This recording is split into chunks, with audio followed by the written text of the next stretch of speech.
Okay, good morning, good afternoon, good evening. How are folks? Hey PF Dennis, hey Tuxedo, hey Joey and Lucas, and Yura and Apollo. Hi Bill. Hey Andres. What else do we have? William and Peter and Justin. Hey Hybrid Robotics. How are folks? Whew. Welcome to Charlie's Angel stream. I figured I didn't have a whole lot of prep time with all the events and stuff, so it worked out pretty well that, shoot, it starts with an M. Starts with an M.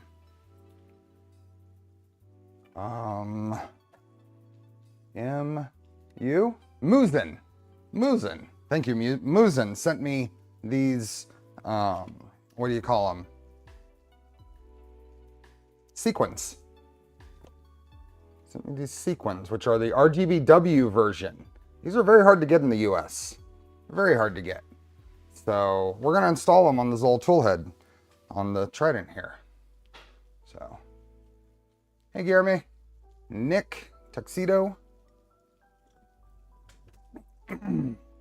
Andrew and Sven. Excuse me, wrong pipe.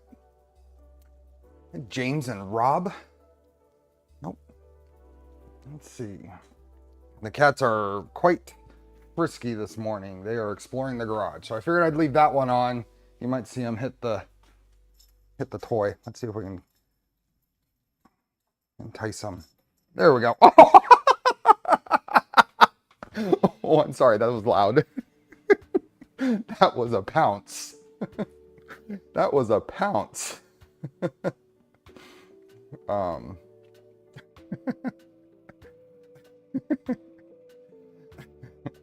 Felix does have the hops. It's hilarious. So we have this fairly short, it's probably about yay high, cat tree, and it's about 4 feet from our couch. And Felix will jump from the top of that to the top of the couch, no problem. Oscar, to get down from that, so it's multi-tier, and there's a couple of cubbies there, and different areas for the cats to play and sit. Oscar will take every single level going down, and he'll actually go into one of the cubbies and do a U-turn real quick to get out, because that's the easiest way to do it, instead of jumping down. That's hilarious. But I was not expecting those hops from Felix here. Nope, there's Oscar. Oscar likes to stand on the leg of that bench there and then pounce on it from there. But nope, not as in, oh, there. Felix coming in. Hi, Jen. Hey, Obi-Wan. Hey, Tay. Hi, Felix. And Mark. So I don't know how long today's going to take. I figured this was it gives me some extra things to do on this Trident. Speaking of the Trident, we went to Orange County Maker Faire. So Bill and I, Bill Brothers here, drove down to Orange County Maker Faire this past weekend. Had a ton of fun. Rented a cargo van and drove down. Saw a lot of people. Had a very busy booth. And Bill helped the whole weekend, and Wally was there on Sunday, helping to field questions and talk to people who were stopping by the booth, and just had so much fun. It helped tremendously because I had help last year as well, but I had so much talking last year, and my throat felt a little better this year because I had extra help. So anyway, took this printer, the green V2, the Phoenix, Charlie wire, and Legacy Voron kit, and a Voron Zero. And I had, oh no, that's not a good idea. Hold on a second. Felix is climbing. This area is not safe. I feel like I may have to go and get him down off of there. That won't be the last time. Drive down was about, what was it, 7.5 hours, Bill? We stopped at V1 Engineering and visited Ryan. at his shop, and that was fun. We were there for about an hour in Tracy, California, and chat overlay is missing. What in the world? How did I forget that? Let me fix it. I'll go black for a second.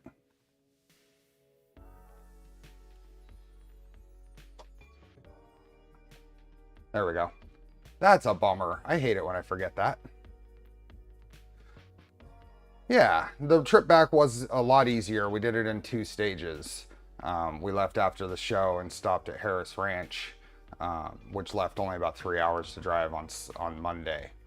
So, hey Thomas, hey Mikes, hey Lauren, and Sean, I presume.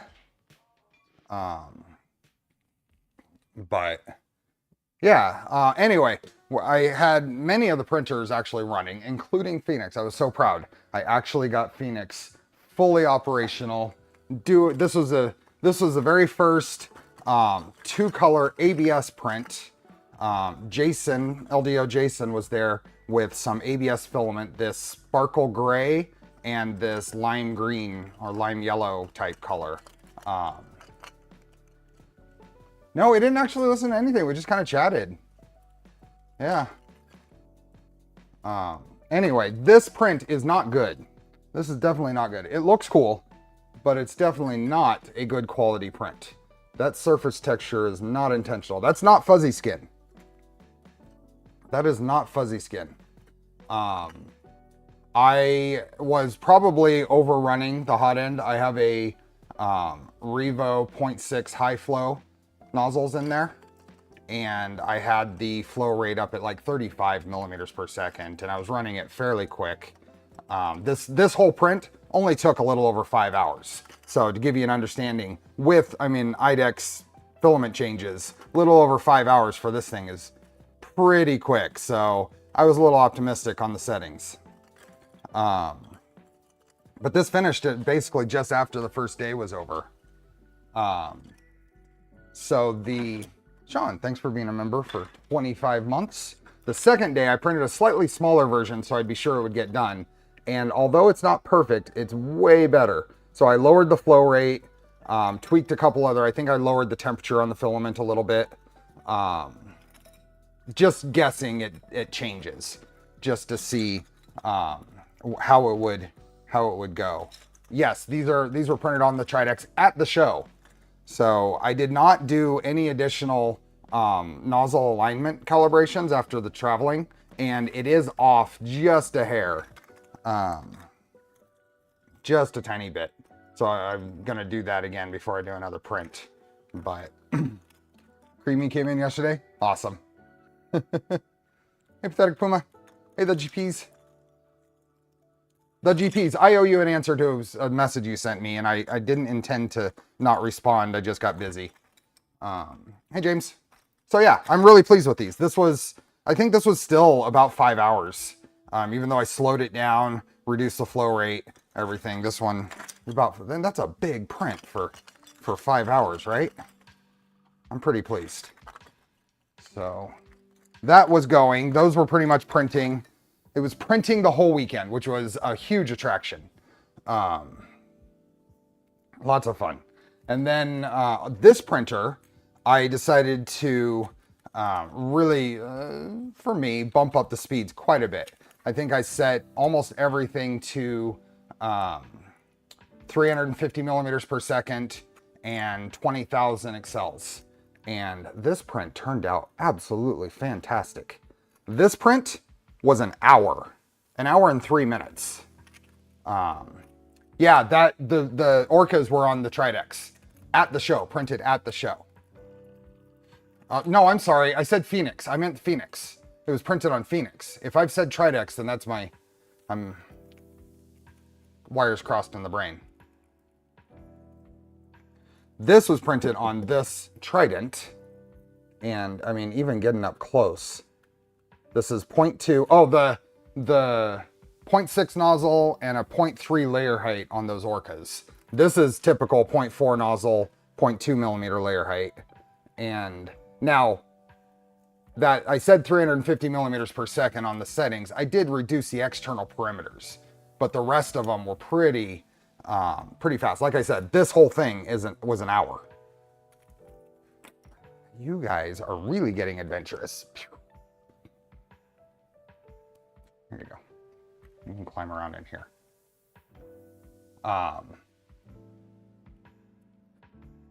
Yeah, so that turned out good. This was a fun. Printed this across a few printers. The black was printed on the purple Trident. Oh yeah, I took the purple Trident.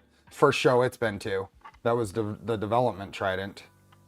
Black was printed on there. The purple was printed on this guy.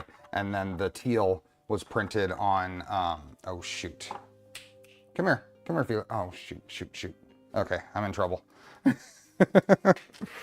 I'm in trouble. Can I get to you? Come on, buddy. That is not a good spot for you. Kiddens. Play with this. Nope. Okay. Anyway. Yeah, this thing was really cooking. It was going good. And then this I printed on this was a very long print. I printed on the green V2 and it turned out really good. This is that same, no, it's not. Oh, I'm sorry. This is not teal. This is LDO blue ABS. This was teal. And this was KVP teal. No, you don't need to go into there. Go that way. Hey, Brent. You are a stinker. It's time to go to sleep.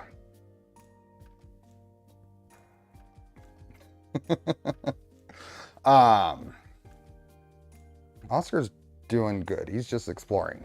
This guy likes to climb. So, anyway, what we're going to do today is install the nozzle LEDs on this guy. And that is these itty bitty guys. With lighting of some sort. Yeah, so this is the Sierpinski pyramid. It is available. If you search for Sierpinski pyramid, I think on printables, you'll find it. This is a vase mode print for anybody that doesn't know. And that's one reason why I like to print it at the shows. We've been printing these at a few of them. The printer isn't going super fast, but it's just moving a lot. Martin the engineer, thanks for being a member. So that is Felix and Oscar. Felix is the black void kitty, and Oscar is the orange tabby, who is somewhere.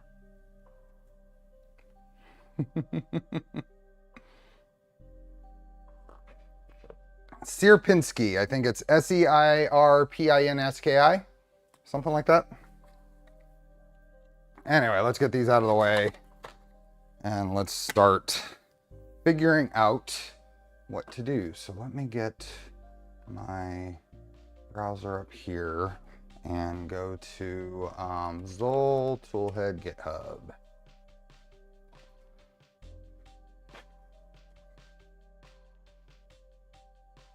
Zol Toolhead. Seirpinski. I was really close.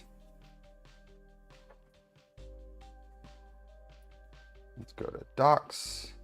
About 4 pounds of candy from Albanese, no gummies. Aw. Okay. And then LED harness. There we go. This is what we're going to follow today. So, hot end mounts are only compatible with thin PCB. Now these are, I don't know where these came from, but as you see here, the RGBWs, the only sources are in the EU or UK. Now, West 3D carries these Physetic RGB ones, but since I have an RGBW in the toolhead, I wanted RGBW. I mean, you need RGBWs in the whole chain. So, this has given us some estimates on wire lengths and wire order. I don't know if I agree with this. I don't know which way we really want to go with this. I don't really want to tap. I don't want to do this connection here. I'm gonna go in, out, and I think if I have thin enough wires, I may just run it a full chain. So, stock up when you're over for Smurf. That's not a bad idea. That's not a bad idea. I could just have them on hand since they tend to be, I mean, they're a nice form factor, maybe a little difficult to work with, but we'll see. I think I'm not gonna necessarily follow this. If my wires are thin enough, I'm gonna run this as a single chain. Even though this is just power, it is a chain for the, you see this, the data line is going in a chain, but I think I'm gonna try to run just power in a chain as well. We'll see. Let's get the tool head apart and see what that ends up looking like. So let's get this up here.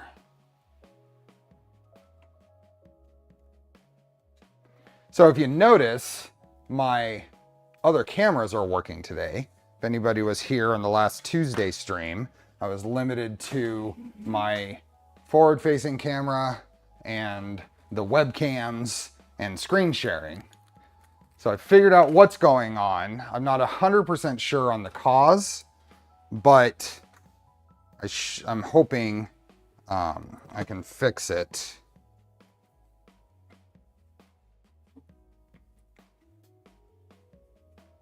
Wacklaw, Franczek, Serpinski, sea salt, caramels, casual, yeah. I'll let you know, the GPs. I'll let you know. I reach out to a vendor as well, see if any I'm sure one of the vendors is going to be there.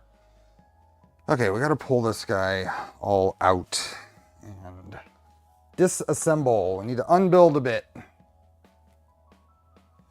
Anyway, it appears that the last PCI Express port on this motherboard has gone bad. Now, over the last while, I have noticed that occasionally I have to power cycle the printer to get those cameras to work. But up to this point, it's only been about 4 times, and it's always worked when I do that. I'm gonna make sure I get what needs to come off here.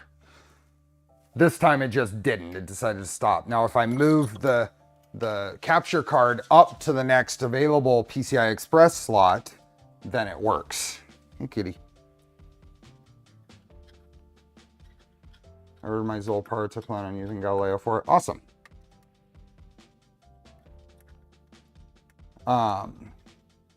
And if I move my extra NIC in this PC down into that bottom slot where the capture card was, it does not work. So, meet you at Micro Center in December. There we go. Okay, I gotta remember how this thing comes apart. I think there are screws on the top here as well holding this in. Is that one? Or is it that one? That one.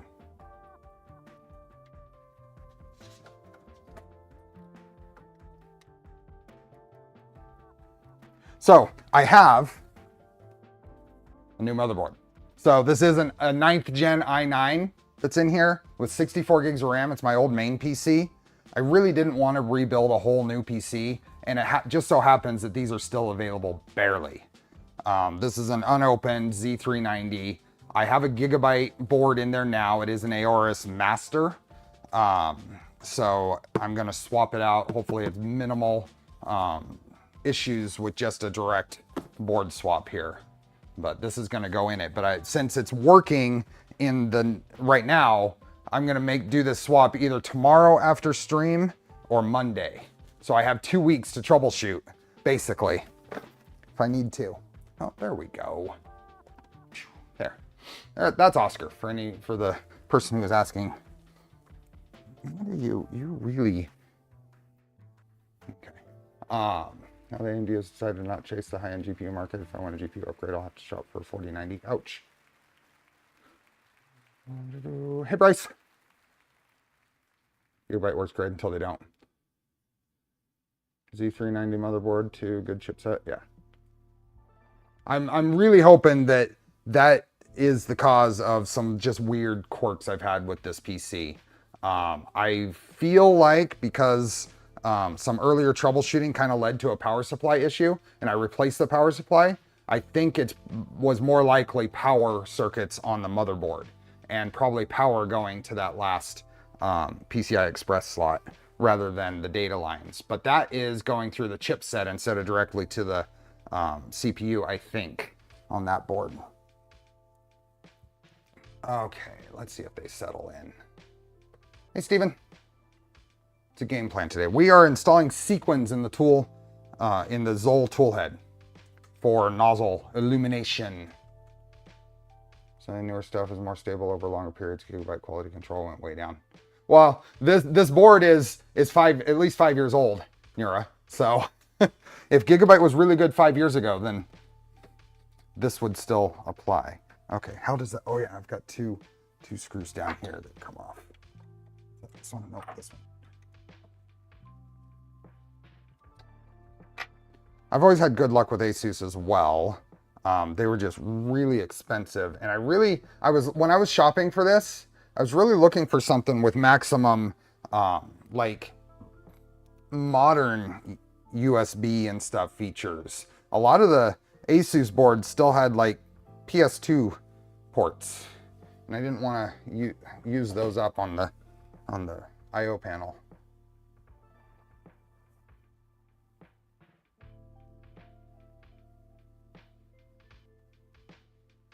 Now, Micro Center, I did check because Bill and I stopped at the Micro Center in Tustin, in Orange County. You little turd. Okay.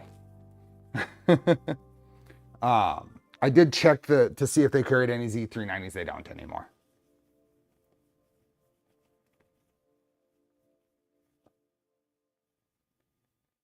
Renee says, hey, they're busy right now with their live. Yep. Hey, 3DP. 3D and T. Asus was dragged across the coals for customer service issues. Their RG series. Hey, Derek. Welcome. Little void kitty turd.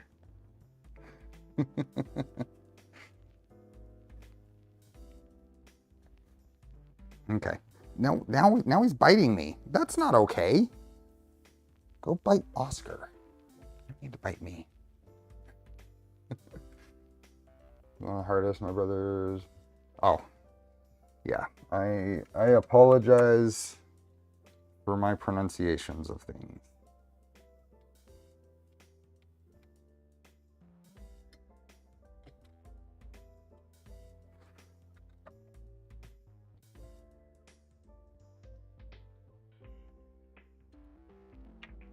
Okay, this should come off here.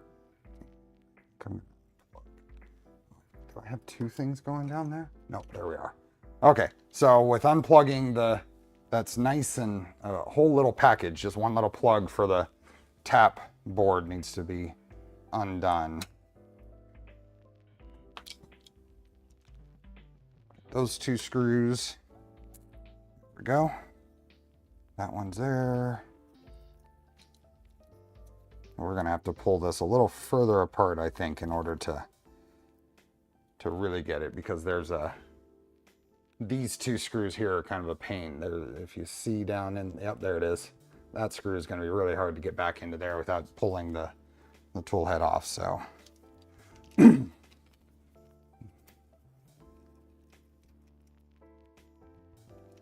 We are installing Sequins in this Zoll tool head, Derek.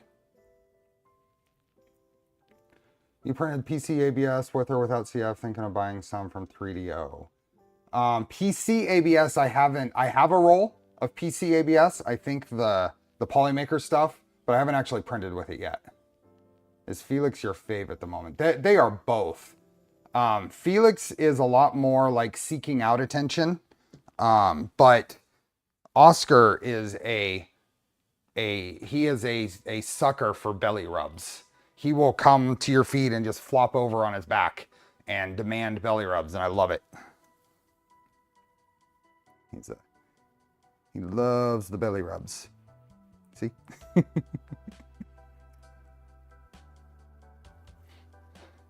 So there, I do not have a favorite. They are both, I am thrilled with the attitude, the kitty attitudes. Okay, we are gonna move the main printer off the desk here so it's not in the way for a bit.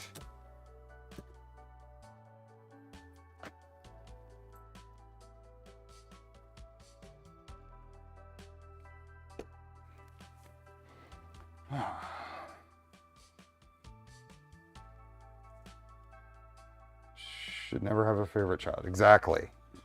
They both have. They are. I was a little concerned. I was curious how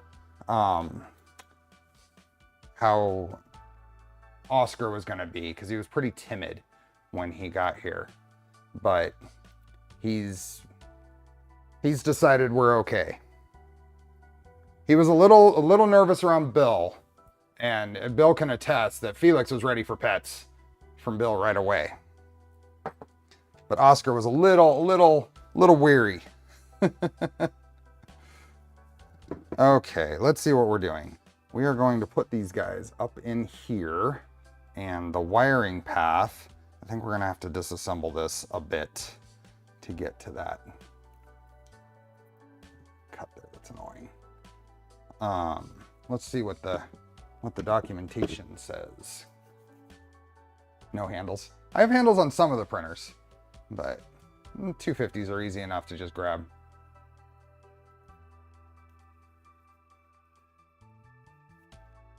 Oh, Felix is ready. Felix is ready for stranger pets. Oscar, not so much. Okay, so they say to do this. I'm going to try to get away with not doing that. Sequin. I want to see what this... Oh, they don't have an actual... Oh yeah, there is. Here's the wire path stuff. Yeah, exactly. The 350 is much more difficult to manhandle. So basically up through there. Can I see those paths? What is that? Oh, okay. We're going to have to pull this quite far apart. So let's just do that. Which means snipping probably all the...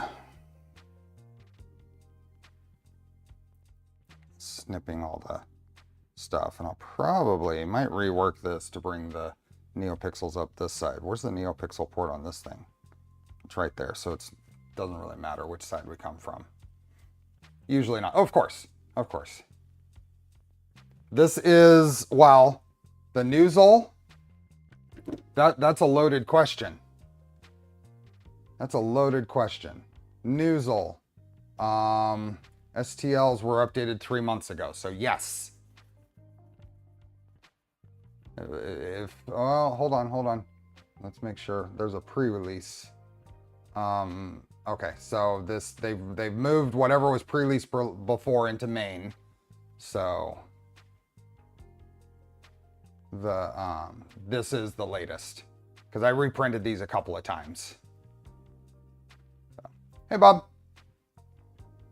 Here, let's go back where we were so we get a better look here. But we are going to do more unbuilding. Siamese cat who jumped right on my lap begging for pets first time I went to his house. Yeah. Hey, Rob. And where did my... Oh, there.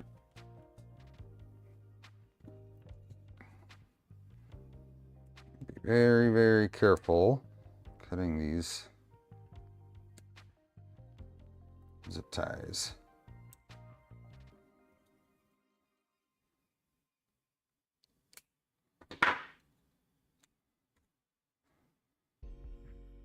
Gonna be a little more involved than I thought, so that's good. Take a little bit of time. A little concerned that I wouldn't have enough things to do.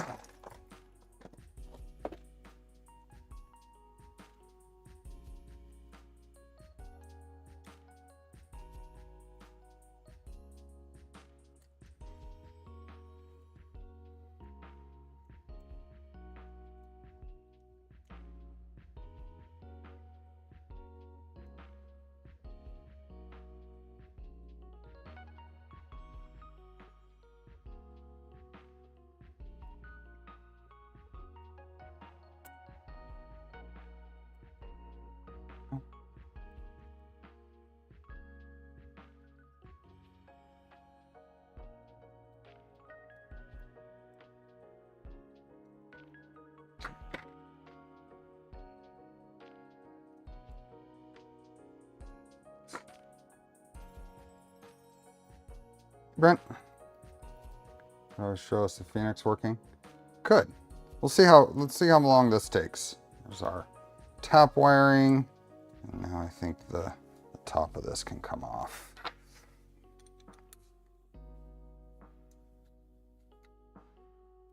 Is the Phoenix getting close to release? Well, I think it's very close to final design.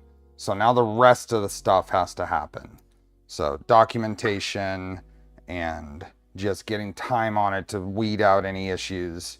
So the major problem, the challenge with Phoenix has been the filament path, which seems weird for that to be a problem, but with a printer that large and a moving gantry, if too long of too much guide tube distance creates too much friction and causes issues.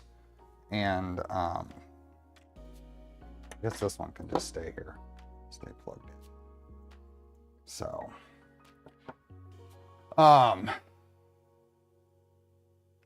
and too many bends causes issues. So the latest version seems to be working pretty well.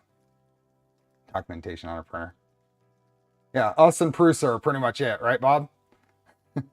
Hey, Liz.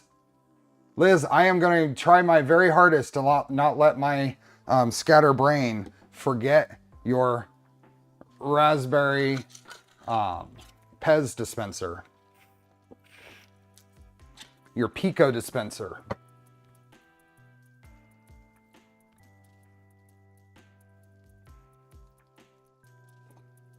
Move my printers to 2.5 ID PTFE tubes. Does that help with bend radius so it doesn't have as much of a chance of kinking? I think I am going to try 2.5s on here. It's 3mm ID right now.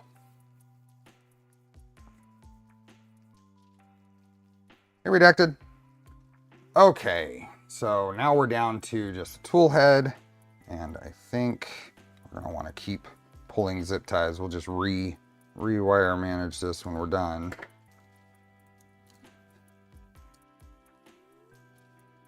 It is the Jeff Geerling Pez dispenser.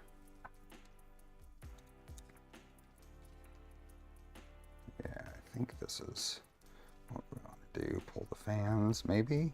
Hope that's the call. Just completely disassemble this thing. Hey, Turtle! The OD isn't any bigger. Haven't had it kink, but it could. I think, well, I think we're saying the same thing.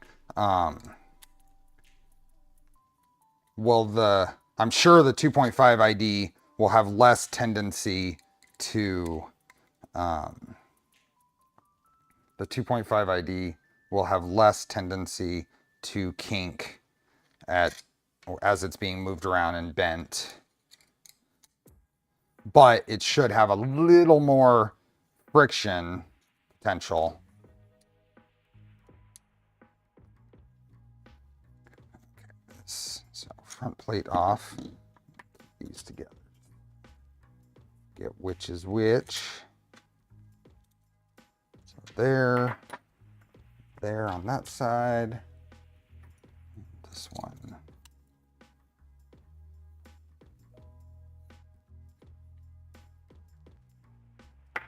There and there.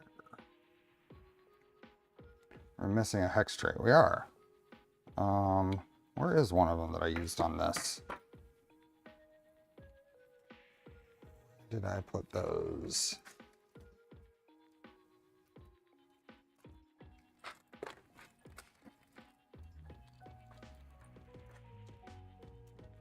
It's still got stuff from the build in it, but that'll be fine. Good call. Get some of this stuff out of the way and sort them later. Oops.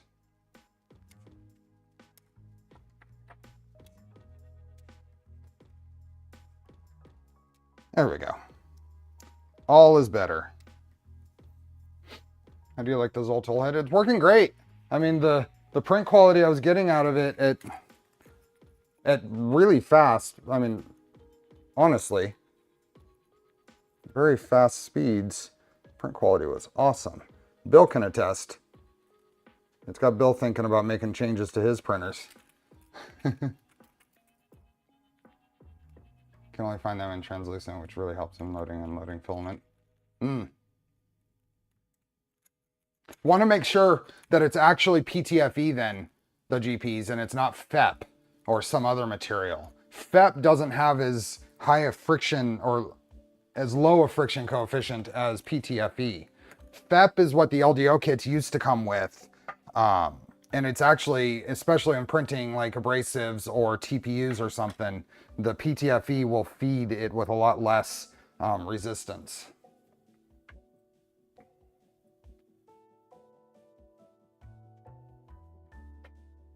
First parts of the next printer in it. Okay, what was I doing? Oh, yeah, taking these off. Just getting things out of the way. Hopefully.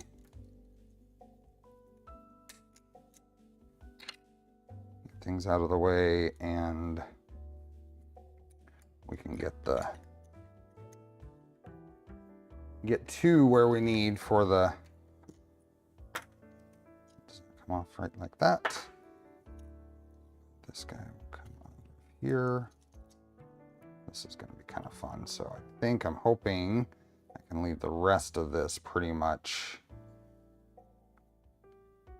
Yeah, I think I can leave the rest of this pretty much assembled. Can I get this one out though? Is it going to be worth getting out? I don't.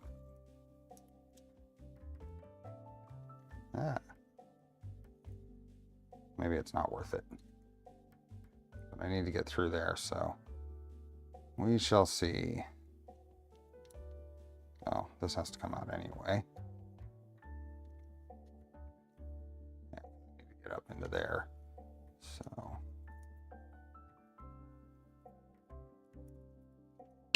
Oh, there we go. That, and as well pull this. Oh, fun. I got them twisted, intermingled. Let's see if this will work. Waiting on parts when I try to build, then I need to build a legacy, one of each. I blame you. How much do you think was from the toolhead or 9mm upgrade? Oh, that's a great question. How much do I think was from... I don't think the 9mm upgrade is definitively the reason for any improvement there. That's a good question. Okay, this is really tight through there. Let me just go ahead and pull the Zoll, because this is, the Rapido, because just having full access to this is probably just going to be easier. I'm hoping not to depin anything here. I'm hoping to just run straight off of the this NeoPixel that's in there right now.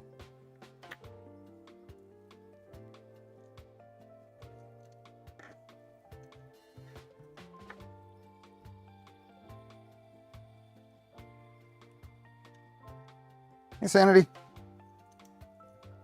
These, I've got some, or I may, actually, you're right. I may need to depin because those are intermingled. I see what you were, I think I understand what you were actually saying.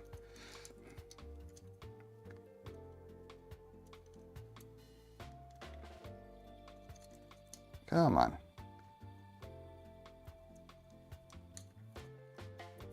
There we go. Really disassemble it. We will have to pay attention to the order it goes back together in. Okay, what do we have here? Yes, that will need to be depinned. Which one should I do? I will do the fan. No, I will do, well, either one of them is going to be a pain because I have heat shrink on there. I'm going to have to redo the heat shrink. I'll redo the RGB one. What, just the black wire is what we need to pull out. Yeah, I think the combination of upgrades made it possible to make a beautiful print. Oh, well, you're right. So thinking about that more, the ability to run at those speeds, at those accelerations, was enabled by the 9mm upgrade. You're right.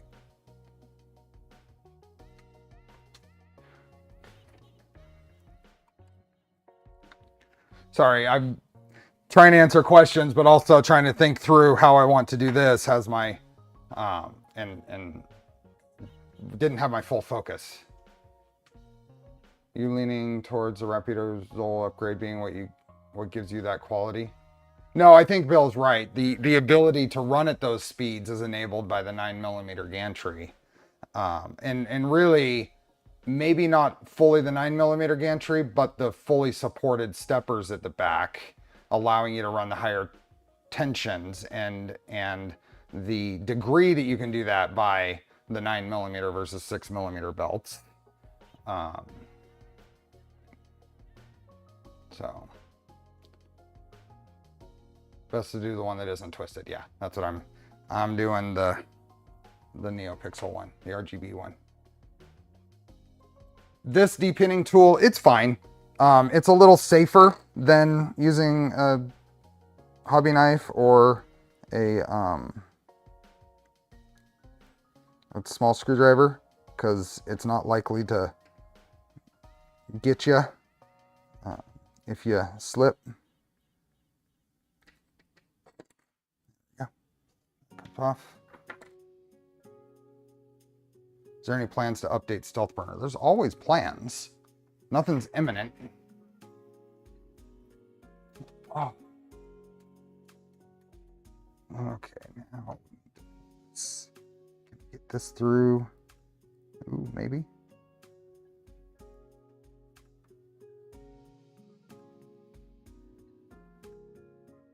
Nah, okay.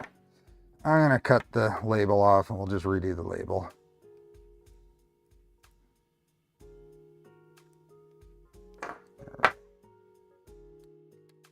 Ah.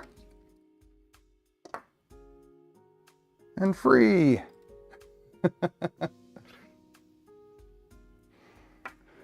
Oh.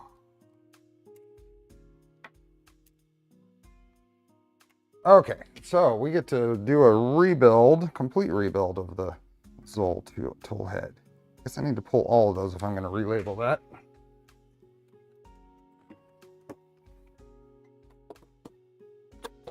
So I just have regular.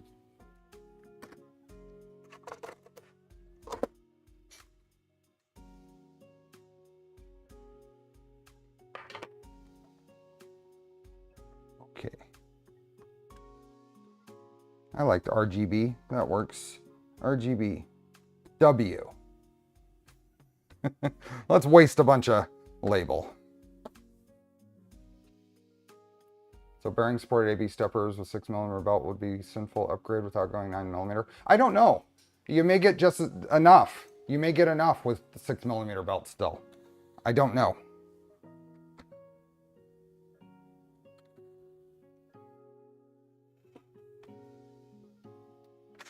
Translate to a moving gantry? I think it would, as long as you, I mean, with the moving gantry, that's the biggest difference between the Trident and the 2.4 in terms of assembly ease, is properly aligning and setting up the gantry, making sure that you don't have, say you're not making a trapezoid out of your gantry, which is very easy to do on the 2.4. That's the key difference in the assembly difficulty between them.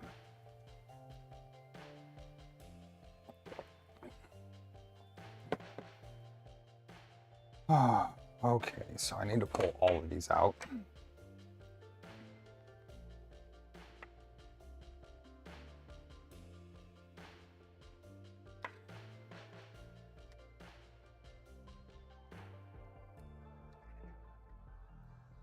Go. And then, don't know where my hobby knife went actually. Know where I set it.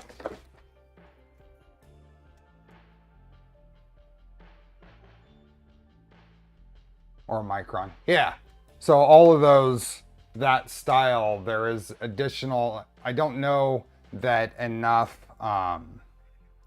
it'd be an interesting focus to go through kind of things to watch for when you're building a 2.4 as far as the gantry alignment. One of those things on the long list of standalone content that would be fun to do. I'm just using this sharp edge to pry the tang back up on these.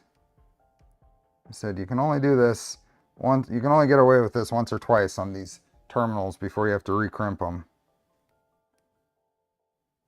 But just a tiny little, very careful position. I don't know if we can get that little tang there on the back side of that. I just bent that back up.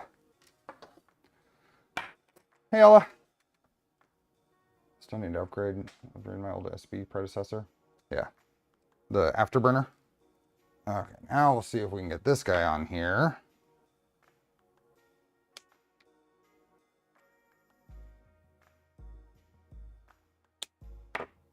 And then I save these because I color these with Sharpies to make different odd color wire labels.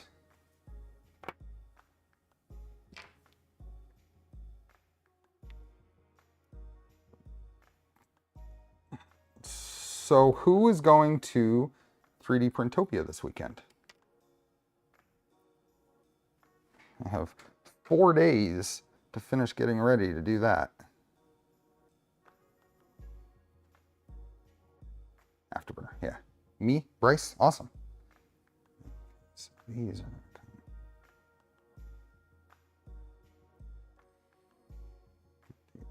up.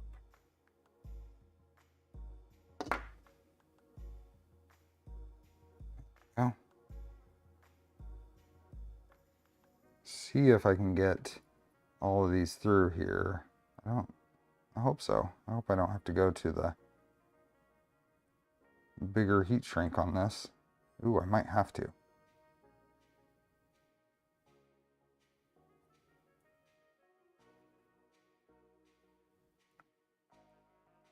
This is going to be very, very tight.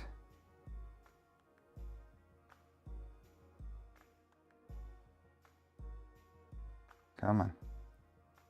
Come on. Yay! I did it.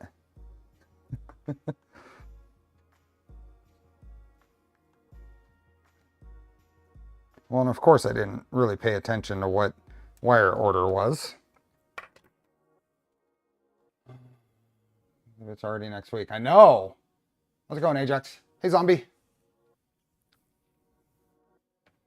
I have, where are they? I gave away a lot. Well, I should say Bill gave away a lot of maker chips at Orange County. So this was a full 500 box. That's how many I gave away. Probably almost half. Almost half given away. This is the Voron one I modeled. I'm gonna put this out on printables. I just need to finish the page. And this is the one that K2 Kevin made for me. Hey, did I say hey, TJ? You didn't go home with any? I'll make sure I save some for you, Bill. Yeah, you got some, Ajax. What's the project today? We're installing Sequins, RGBW Sequins in the Zoll toolhead. Yeah, I don't really have time to print to fill the box back up. I mean, technically I have time. I don't have time to manage swapping stuff and all that. I don't have the bandwidth.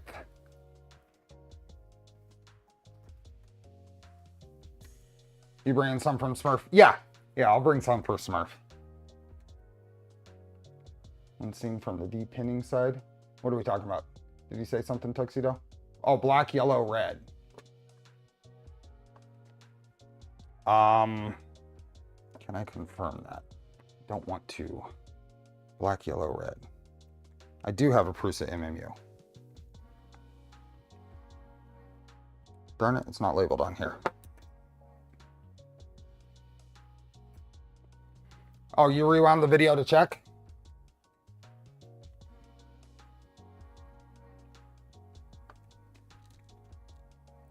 I don't want to mess that up. I understand, but making sure that we're talking the same orientation.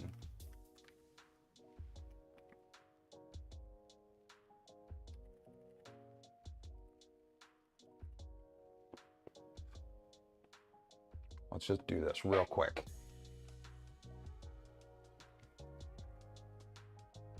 Is this what I want? No.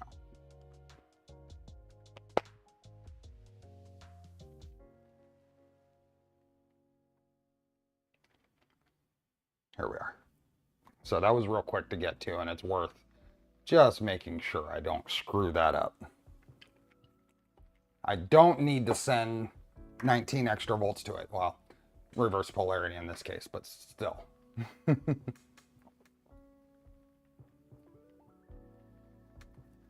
Okay, so this goes here, which means that's going to be, from my perspective, red, yellow, black from the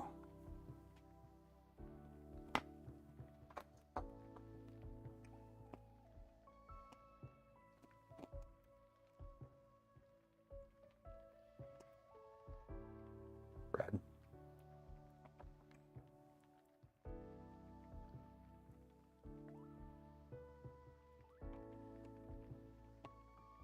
No more magic smoke, yep.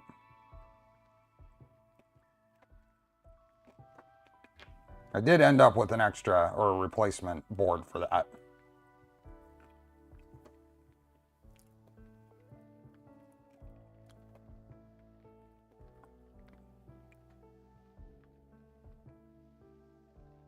There we go.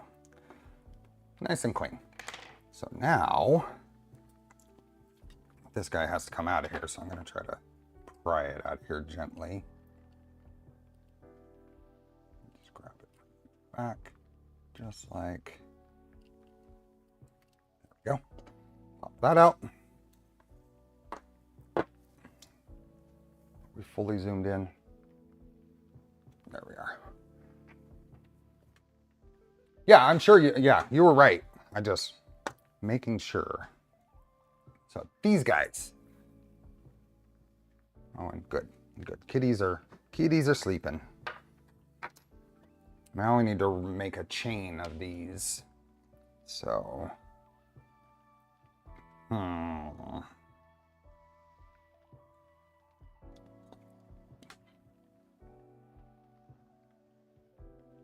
want this.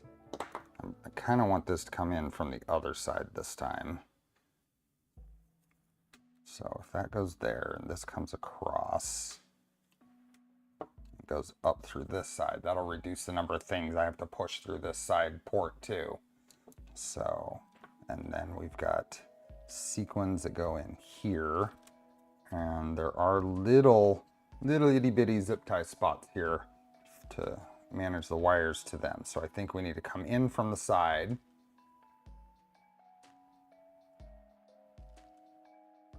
Gotta wait till Printopia to get a PZ probe from KB3D. E3D said in a tweet they would be there. Awesome. Yeah, this is the only little spots here. This prints like this, and there are some modeled in supports for areas. This didn't turn out all that pretty on my setup. But you can't see it.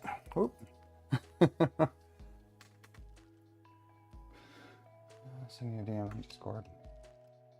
So, okay. We are going to get out hopefully the Omni Fixo, I think will be a good way to hold these.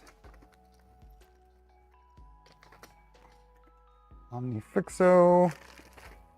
Get to do some soldering.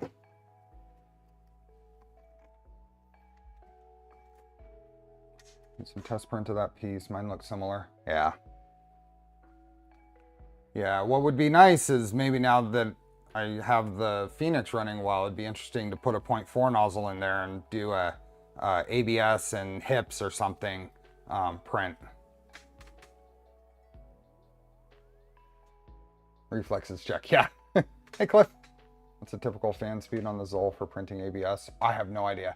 I think I said for that print I was showing, I think it was probably 50%. This guy. I don't know what I'll end up with because I just haven't printed with it enough.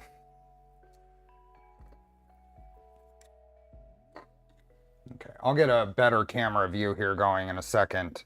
I am going to, wonder if it's worth using, ooh, maybe I'll do that. I have some of these pigtails used for the, yeah, these will do well. These are nice, small, I have these. And this is the 1.5 ZH, but this is has a lots of little silicone wire pigtails of small gauge. I don't know what gauge this is, because I have 28 gauge here. This might be about the same, so it might not matter. Maybe I'll use the 28 gauge I have then.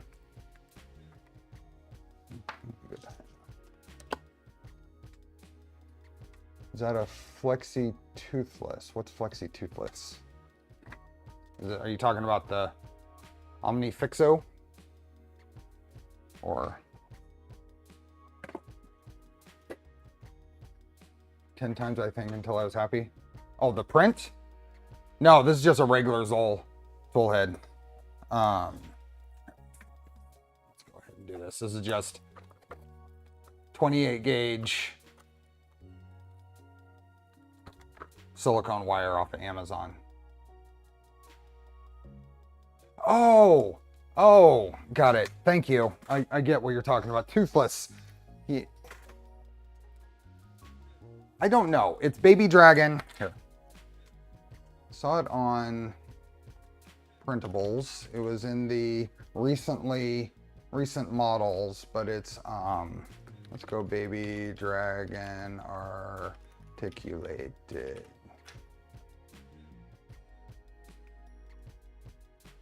There's something in this range, but you know, if we went to here and, oh, there it is. That's what it is. Mini articulated dragon. Now I printed it at 200% scale.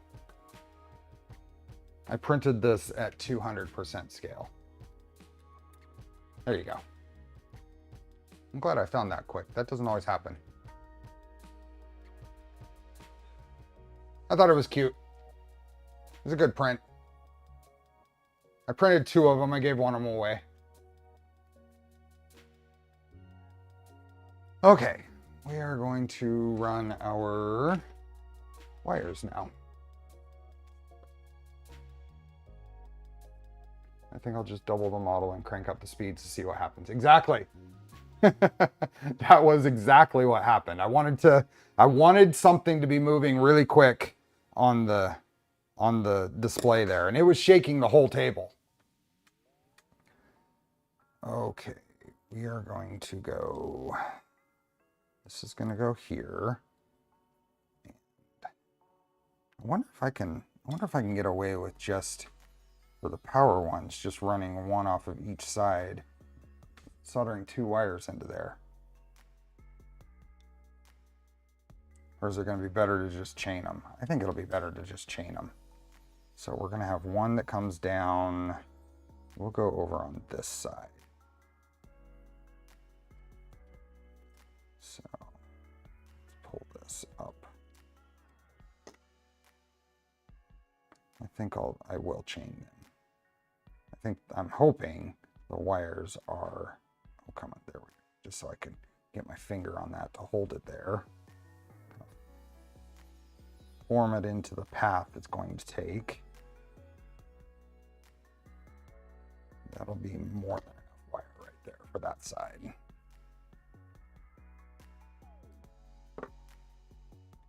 And then we're going to need one that is basically loops all the way around to go to the third.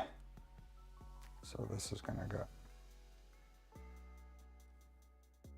They have wire lengths listed. If you follow the the guide for the Zoll, there's wire lengths listed to cut to, but I'm doing this slightly different if I can get away with it with the and I'll cut off what I don't need. So that'll be going between the two and down to the other, and then we'll duplicate that in the red. And basically, all of them will be that same length.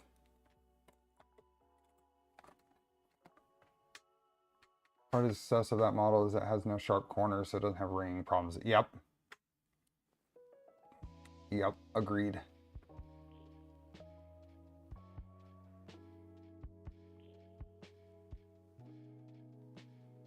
You know, I was showing that model to my wife, and she also said it reminded her of the dragon from How to Train Your Dragon, and we couldn't remember the name.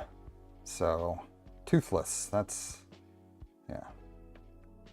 They said they modeled the mannerisms on those, the animation off of cats, right?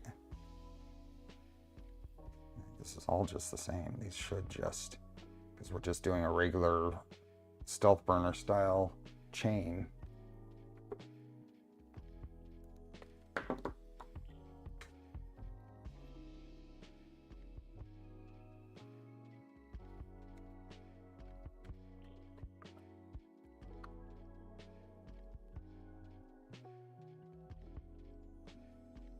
They're a flying cat, yeah. The first movie was good. I really enjoyed the first movie. I don't remember what or whatever sequels there might have been, but I think they did a good job on the first one at least. My son was at the right age to be watching that when they came out, I think. The Flexi Toothless I printed was one of the most popular prints I've ever had at any event. Oh, yeah?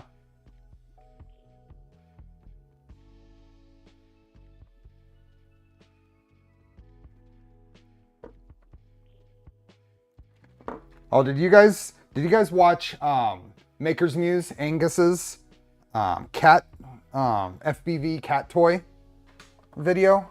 Did it come out today or very recently? It's a very recent video.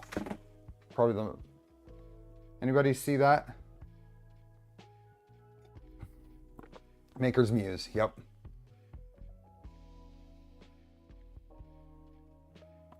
Did you notice that his Maker coin that he made was with a black and orange kitties? I thought that would have been perfect. Little Felix and Oscar in there. And his cats aren't, well, one of them's black, but the other one's not orange.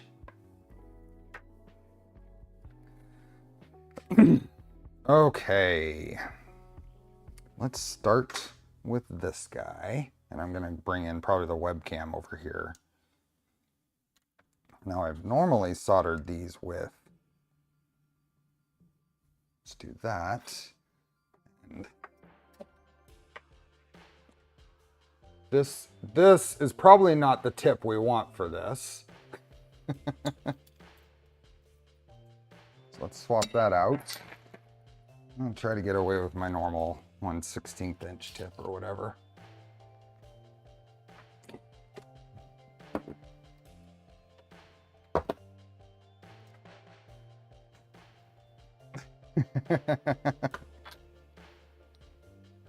Probably not the tip we wanted for that. Okay, that's going that way. That's going to go that way. Then it's going to come all the way around to the other side.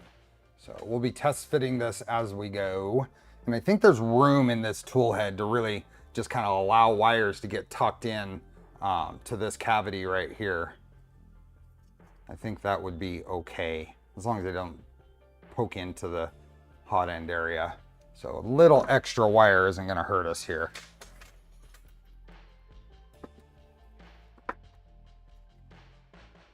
Start working with an Omni Fix so you never go back to the Panavice or the Flex Alligator clip thingy. For this, I argue that my little Panavice would probably be easier to hold this. I like just kind of clamping this from either side. But what label maker to use with heat shrink labels? I have a Brother D600. Now my D600 is discontinued, but there's a similar there's similar models, just this particular model isn't available anymore. So that's what it looks like. I don't know that this is what I would necessarily recommend, but it works. It's a PT D600. There you go. And now you can snag my warranties with the serial number. That would probably be expired by now anyway. ABS newbie question, is there a certain temp combo between bed and hot end that helps somewhat prevent curling? It's more your chamber temperature, Nick. Get your environment temperature up. And it's okay to do some cooling. If you get your environment temperature up, you can do some cooling. Don't believe the general advice that people say, zero fan with ABS. You're gonna have trouble with that. With a 50 to 60 degree chamber temperature, it's common for me to run 50% cooling. Now, be mindful, you're gonna have some compromises between part strength and the layer adhesion and stuff, depending on how your particular setup is and how warm you get things, that kind of stuff. But don't be afraid to add a little bit of cooling. Dymos, but they are 130 plus for those. But if you want to do heat shrink tubing, then make sure you can get compatible cartridges for heat shrink tubing with the Dymos or the Epsons or whatever others are out there. Ooh, Garmin stuff. I switched from my Apple Watch to a Garmin. It was a fairly high-end running watch. It was like $600. It was a little nuts at the time because the Apple Watch just doesn't have the flexibility and features for real running training. So I like Garmin's. I switched back to an Apple Watch because I wasn't doing all the running. I grabbed the wrong one here. Those over there. These. Oh yeah, no fan for the first. I usually do the first 3 or 4 layers. No fan. That's a good point. No fan for those. Make sure you don't warp it off the bed and right off.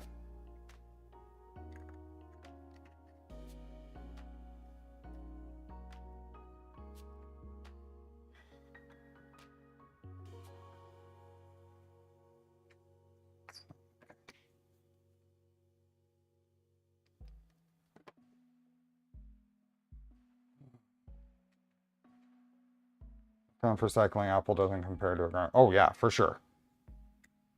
For sure. Well, you don't, I mean, I think you can connect some extra things up via Bluetooth or whatever, but it doesn't compare to having a proper cadence sensor and all that stuff.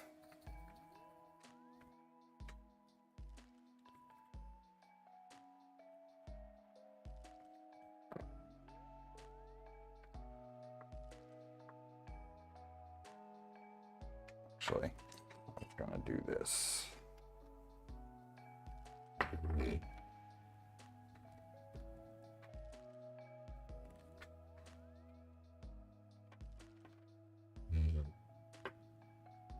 Go.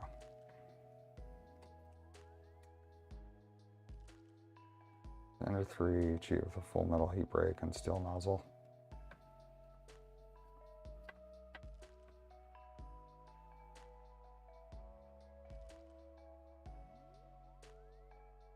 Okay.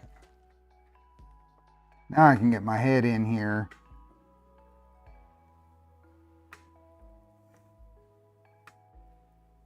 Without worrying about getting in the way.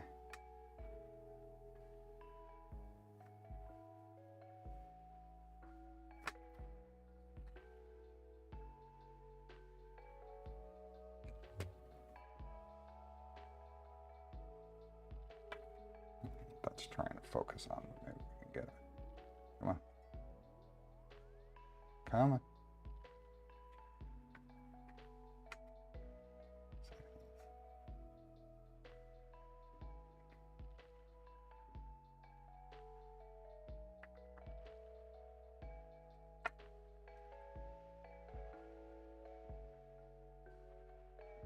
scrape these a little bit.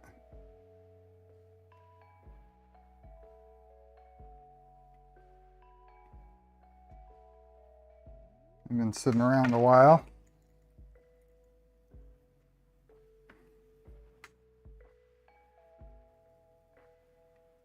There we go.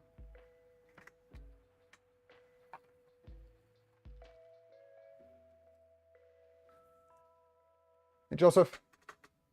Can't shrink and lift corners if they aren't straight.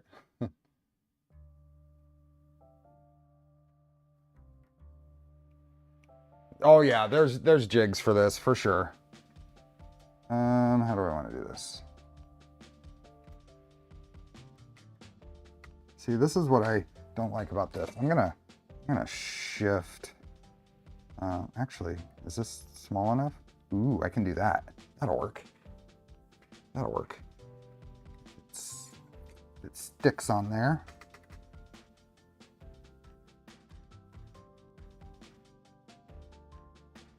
There's that. And yellow.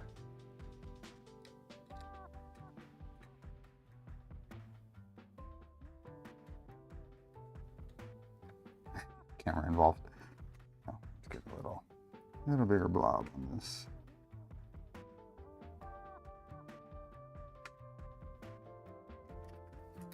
Yeah, I'm barely on this.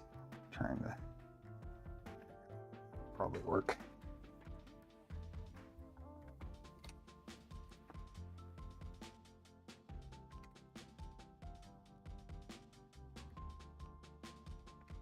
No.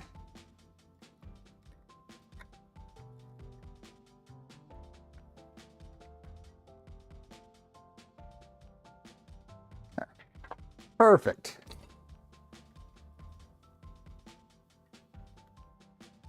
Come on, come on. Yeah, well, you get the idea. So now this is gonna go, so I'm gonna try to skew these this way. So this goes up here.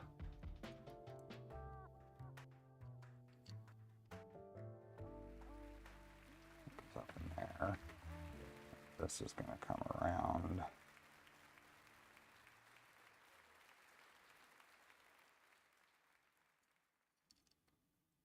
This is going to go that way, this way. Quite a bit of extra wire here. That'll basically go right there. Make that to where there's a little slack in there, so I'm going to cut those.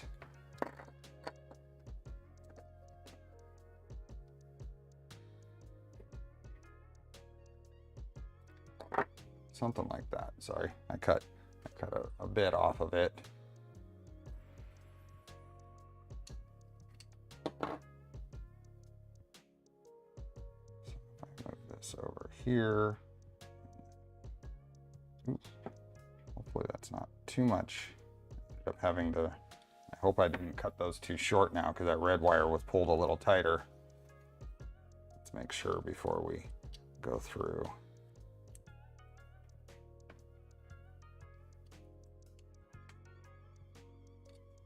Sure I can still reach the spot.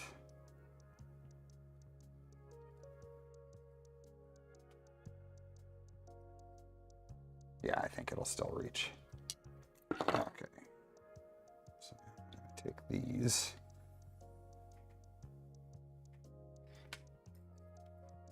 So this itty bitty thing is what we're gonna be soldering to on probably the back side.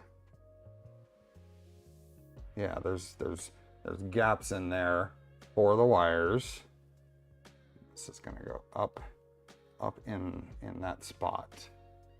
Oof, what?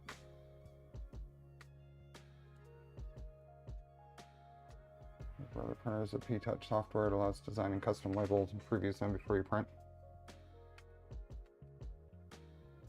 Okay.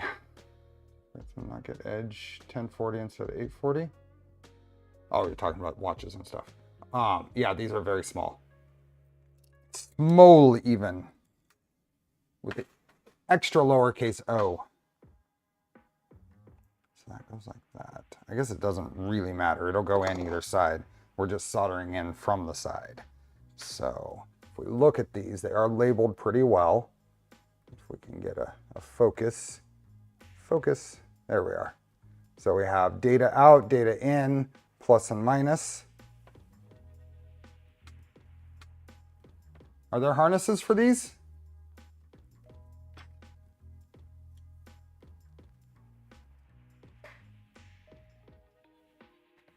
So let's go here. We're just going to do one side at a time. So we are going to do data in. So we're going to go right like this for right now. Now we're going to get a decent enough focus on this. So that's data in and minus. Take this, strip our wires. Exactly, Bob. Just a teeny tiny bit exposed.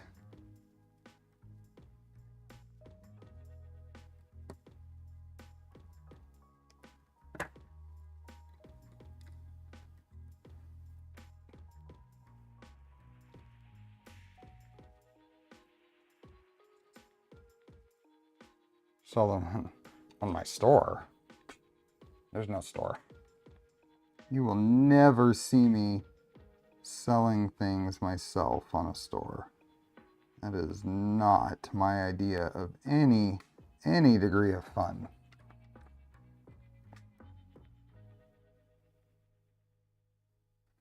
Okay, so it's minus, it's data in. So we're going to go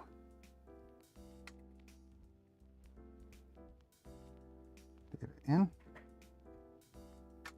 And hopefully, really hoping, these being right like that, that looked pretty darn good. There you go. Hey, Wally. I want to thank Wally for his help on Sunday. Orange County Maker Faire. There, and I know you don't get the greatest view of this, but data out, grab.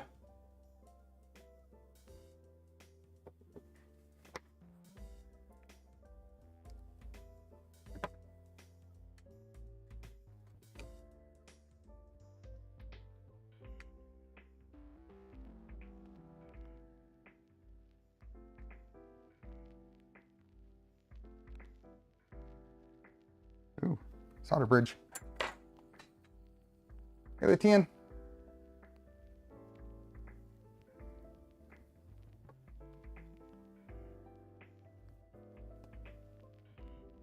Steve's custom builds. No.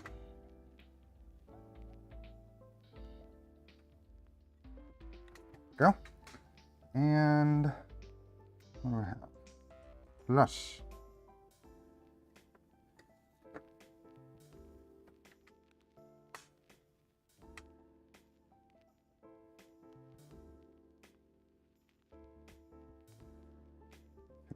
Solder there.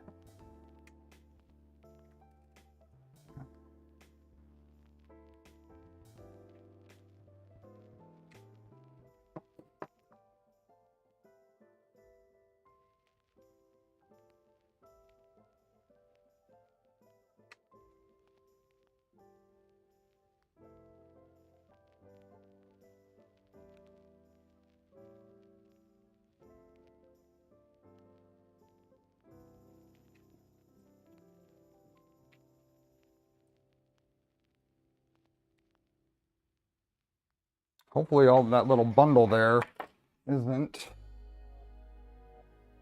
too large.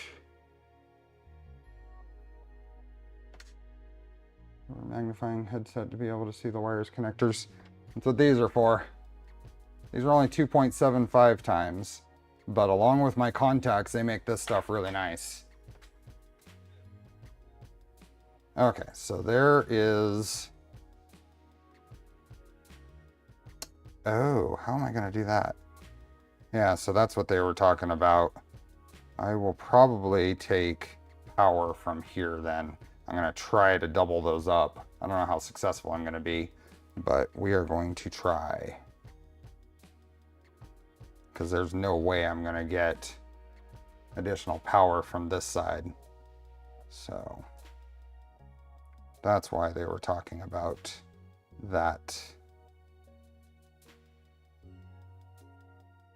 So is there enough room?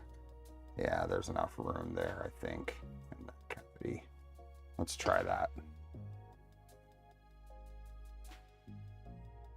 Okay, so these on the other side are going to have to be about that same length. So I'm going to cut those down a bit.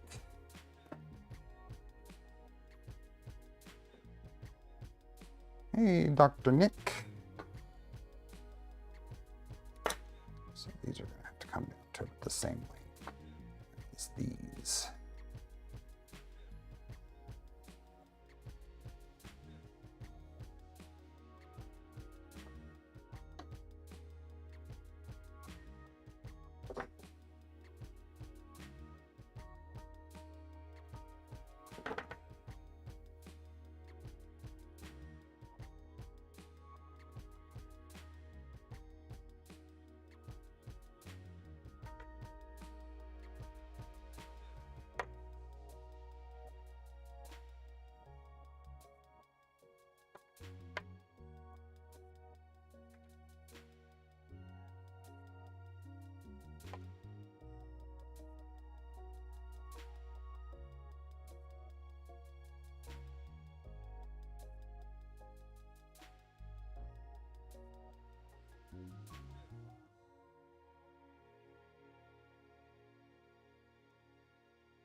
Oh.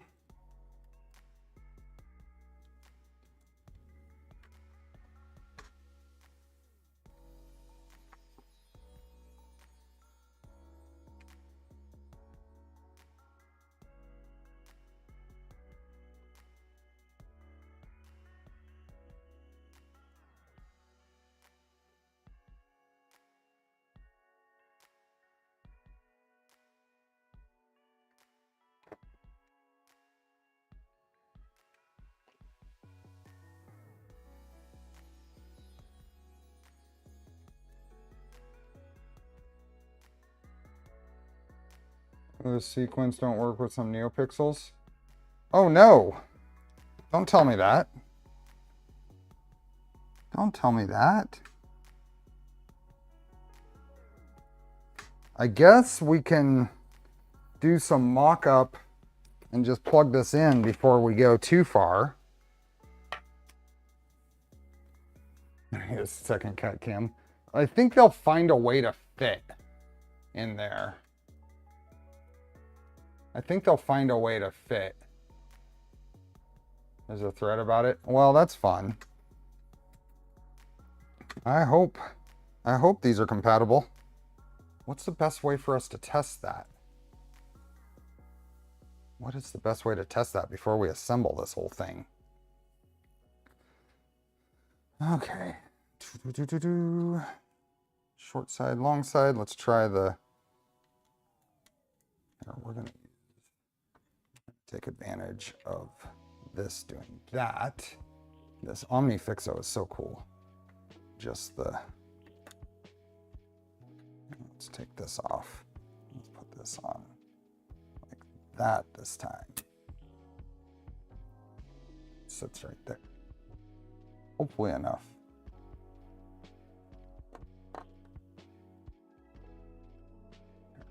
Link those so I get a little more stability here. My controller test bench, I need to have something on there and configured.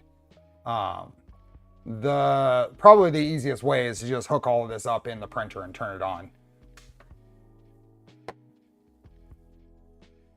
We can do all that. We can hook it up into the printer and just kind of set, or we don't even have to hook up fans and anything. We'll just plug the orbital in and the thermistor so Clipper's happy. RGBW tester, but you can hook to any RGB port to test. Never use the helping hands again. Yeah, this is kind of neat to be able to do things like this. Like this one's here just to make this a little more steady so I don't so hopefully I can get this guy on here.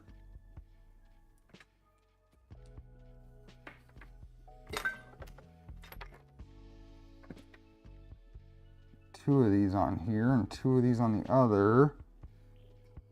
There's enough solder there.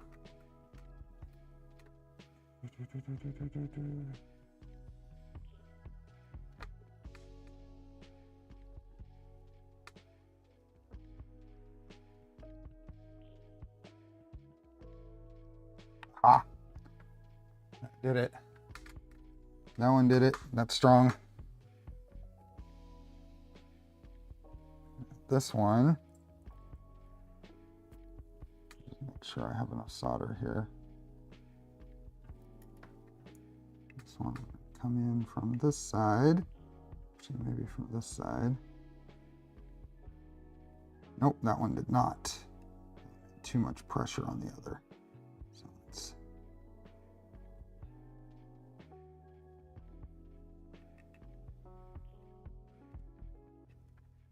that will work. There we go. Okay, I did it.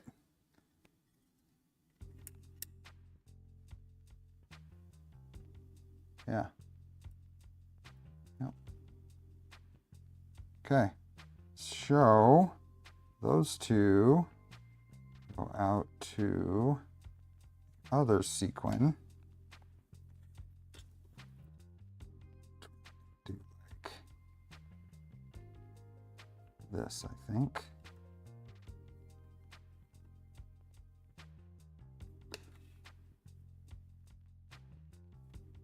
Hey, Jeff. That's my old YouTube name. Hey, Mike.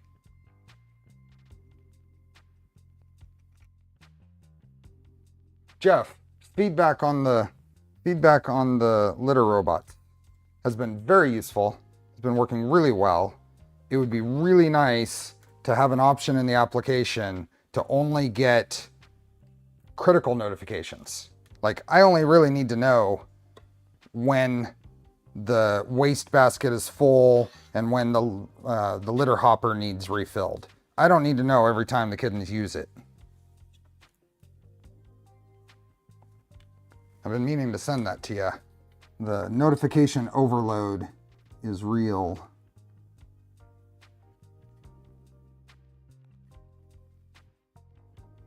Some options in what type of notifications send out.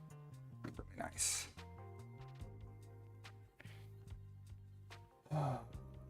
Good feedback, and I'll talk to the team. But otherwise, it's been working great. I mean, little quirks, but nothing concerning. The cats are using it consistently.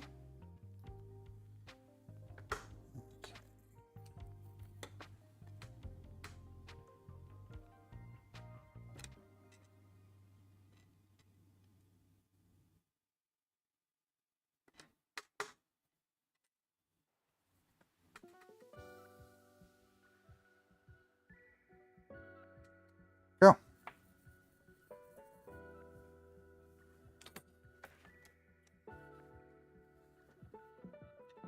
Okay, so this is a theoretically functioning NeoPixel harness with the data line looped through and power all going back to the first one. So this is going to hook up here. This is going to hook up, where was the thermistor? I would like persistent notifications on waste drawer or litter level. Yeah, yeah. I don't want to hear every time the cats use it. I just want to hear. There we go. So that should be all we need to hook up. I just want to hear when I need to do something. I don't need to hear when they interrupt it, because that's constant.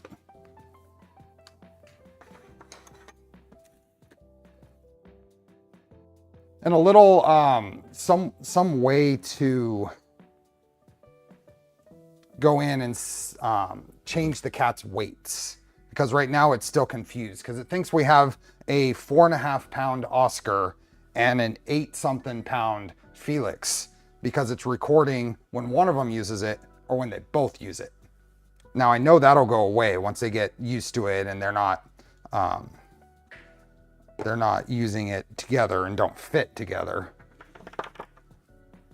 But right now I think the only way I can teach that is to reset the weights and then go into the cat profiles and say what weight each of them is right now. Okay, let's do this. Let's bring it back over here.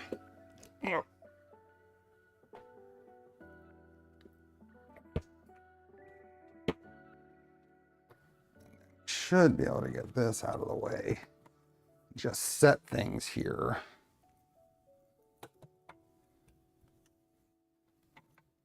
Plug this guy in. And that's it. Let's set these up here. And that should be it. It should be happy. It should be fine. Power it on. C.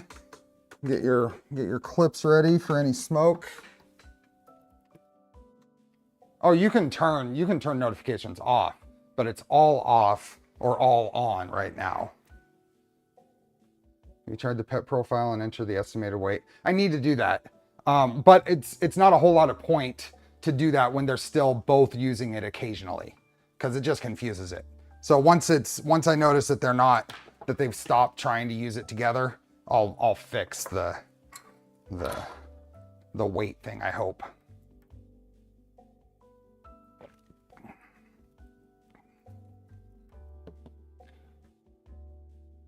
Each type should be toggles. Yeah. Okay, let's power it on.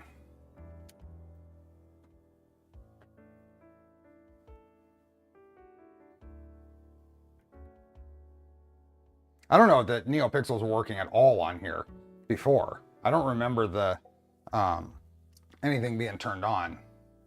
So we have our fireworks display going. They do go together, yeah. I do need to change. So one of the problems with this WLED setup is that you put the IP address for the WLED board into Moonraker, which means if you're not on, if you change networks or that IP changes, then the printer won't start up correctly. Let's go here.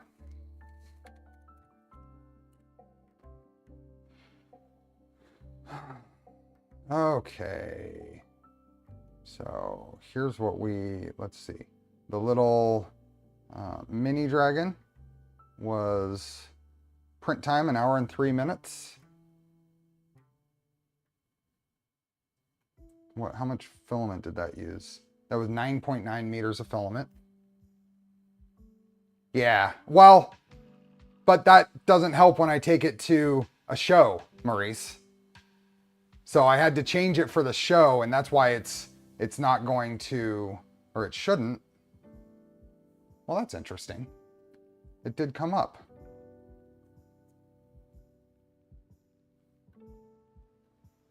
It ended up getting the same IP? No, it shouldn't have. Now let's see what IP it has right now. I faked my home network on my travel router for the show, so I didn't have to change other things, but its base IP is different. I could change that too, but Let's go in here and see what IP it has right now. Oh no. That's right, Unify added Authenticator.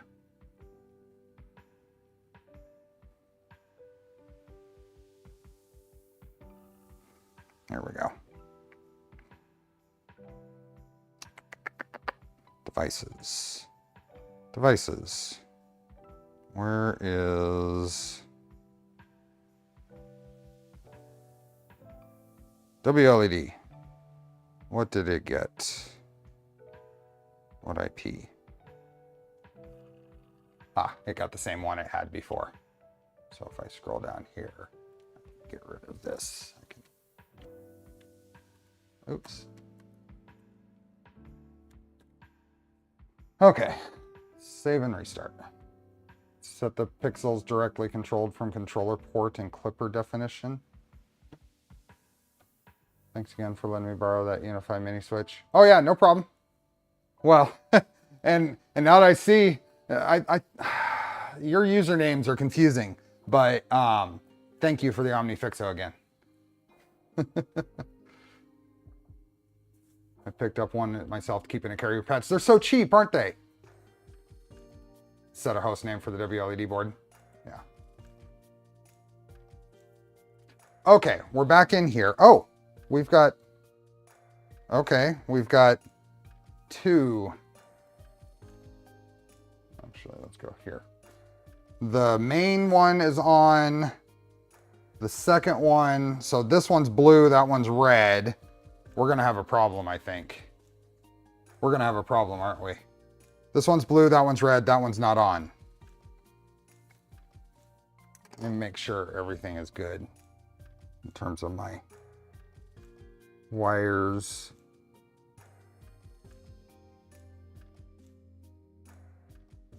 Data in, plus minus, yeah, all of that is correct. This one's not on, that one's red, that one's blue. So I wonder if this LED is bad. And then the question is, it sounds like the sequence RGB or GRB might be different between these, which will be a problem, right?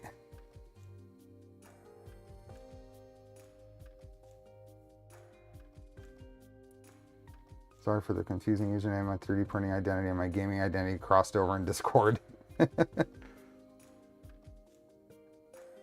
So this one looks like it might be bad because I should still get something. If I'm getting something here, I should get something here.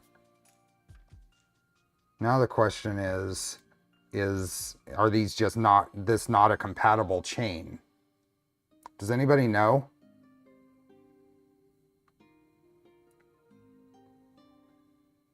I don't need colors for the nozzle. LEDs will be wrong color if defined as GRB, not RGB. But I should be able to fix, kind of, not necessarily, as long as it works, I can define colors, and if I know how it's different, I should still be able to configure it, right? Different LEDs work in the same chain. Matching trade. Oh yeah, I try to do that. How is your config for that? Protocol must be set. Well, let's look at the config, because that might be what that might be a bigger thing. So how do we have this set up? Do I have a orbital? That's a good point. Let's see how this is set up for the LEDs. It might only be a 2 LED chain, and I need to fix that. Yep, that's where it is. So this is going to be 3. And let's just do a save and restart and see if that last one turns on.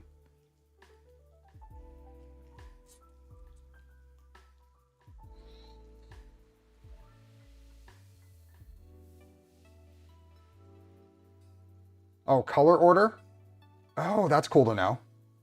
I'm not getting anything, so let's see what else I have here.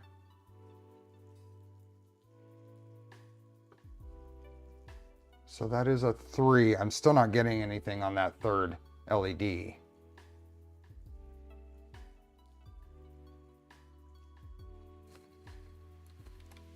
So we have blue right now. So GRBW is the first one, and it's probably, so what was that? and then RGBW, and then RGBW. Will that work?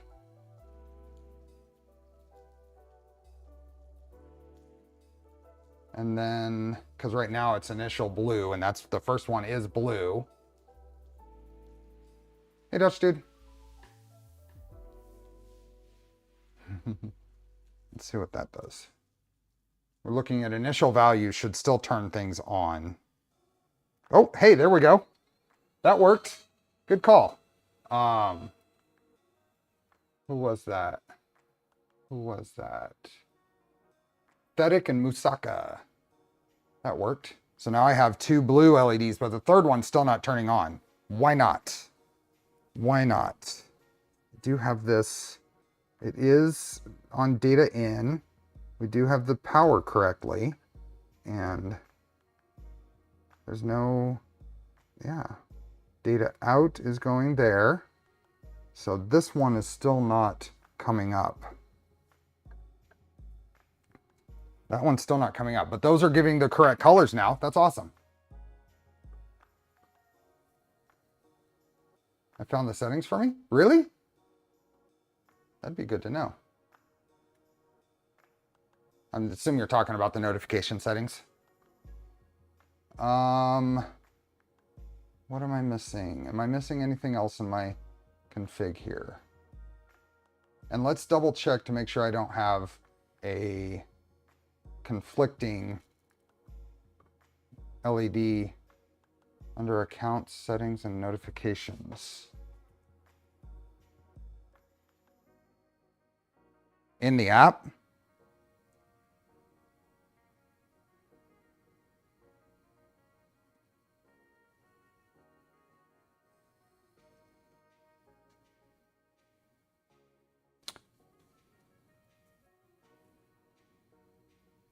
This, you know what, Jeff? Was there a recent update that added this? Because I didn't see that before, and I've done a bunch of updates on my phone. Can you check power's getting to the last one? Yeah, I can. I can. Let's see.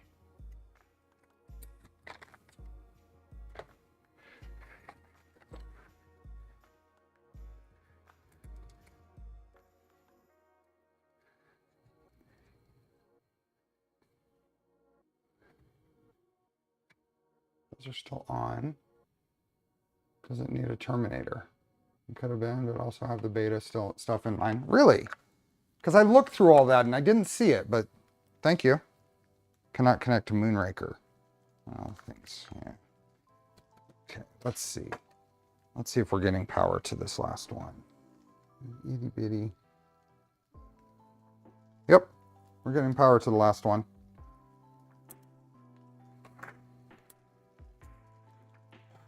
That is exactly what I was looking for, Jeff, so thanks for pointing that out.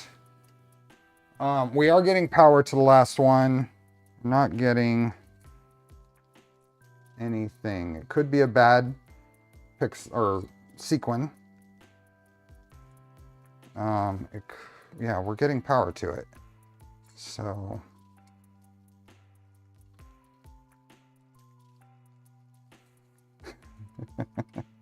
these don't use any kind of terminating setup, right?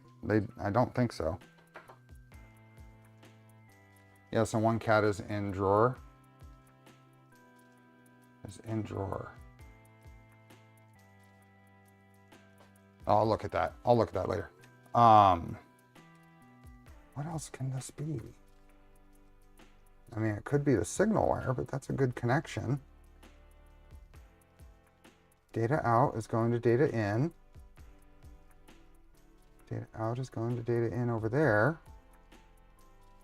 Can I just figure that this might be a bad pixel and just replace it? Bad sequin? We can replace it real quick. I've got extras, fortunately. Motion sensor in the drawer to open up the empty port if there's a movement in the drawer from kittens. I just checked. We're getting voltage to it. So we're getting voltage right at these pins. So I think I'm just going to swap it out real quick. All the polarity, everything is correct. Everything is in the right spots. Everything matches the labels. Everything matches. So let's just go ahead. Fortunately, they sent me extras. I've got 4 of them. Let's just swap this one out. Let's shut this down. Shut down. Oh, I don't have to shut down anymore because this has the SKSM in it. I could have just hit the power. Do you have a spare wire strand touching the data wire from power or ground? No, I've looked, it's clean. Everything is clean. There is nothing in the way. Yeah, there's nada.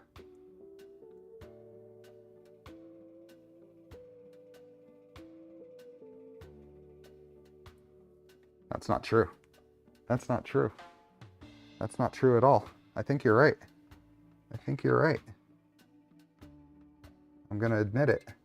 I'm even gonna admit it. I think you're right. Let me see if I can. That's not true. I think there's something right there.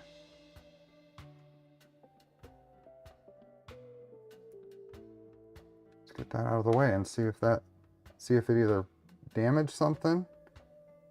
I think you were right. Okay, let's power it back on and see if that was it. That might be the wrong way around on the PCB. I did get the hopper add-on, Jeff. I did.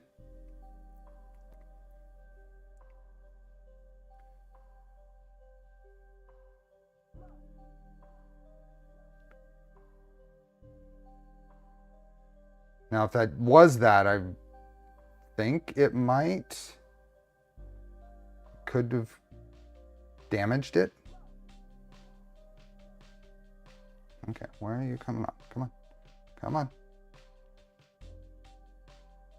Hey, that was it. Good job. Was that Wally? Who was that? Joseph. Joey. You were right. There was a single strand in there on the underside. There was a single strand. It didn't damage it though. Eee, that's awfully close to things that could though. Good job. Good job. We have working NeoPixels. So let's, well, it was voltage to signal. It was a red wire strand to yellow. So that's,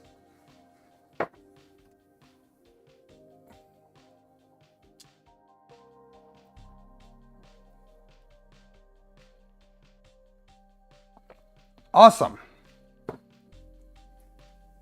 Awesome. I didn't have to dive into the spares. Unless the diode voltage exceeds the diode's breakdown voltage. But it's going to the signal side. Would that be? Okay. Let's go back here and let's make sure the white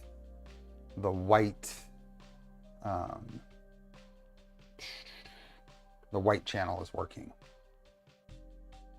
So should be able to go here and go initial white 1.0. Let's just turn it on. Let's go 0. So if I restart that, that should turn them full bright. Oh, you were answering another question. Okay. Wouldn't hurt it. Cool. Let's go here. Oh, not that one. That one. We should see those, hopefully. If that's correct. Go full bright white. Oh, yes. That's all the bright white. Nice. This one's a little dimmer than the others, but okay, now I see spots. Now I see spots. Is there a...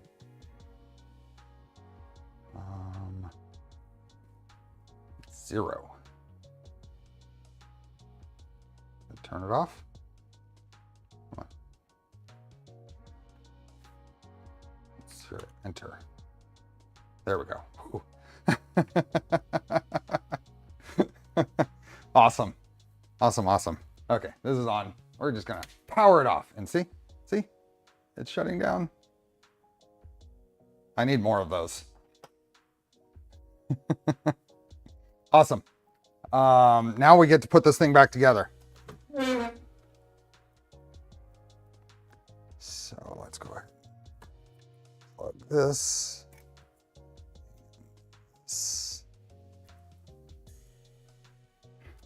Yeah, I see spots.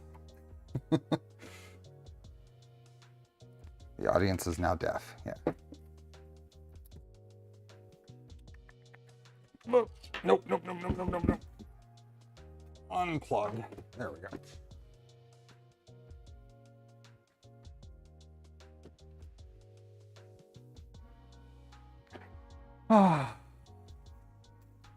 Pull as much as 50 milliamps per pixel. Those things can signal to space. Yeah. So very cool. So we have a harness. Now the challenge will be getting it in here. Zoomed in. Yes, zoomed in. So let's see. I want this to go in here. Oops, this goes this way.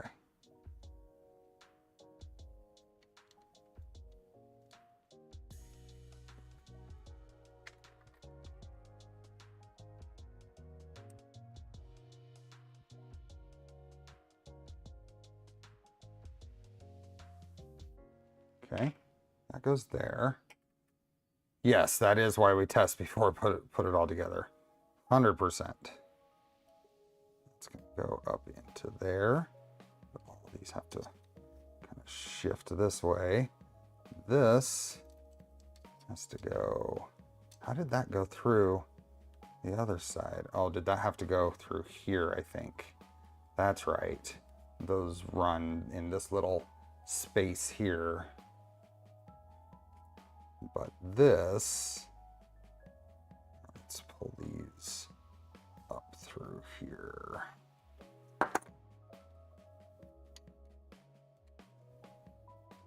These.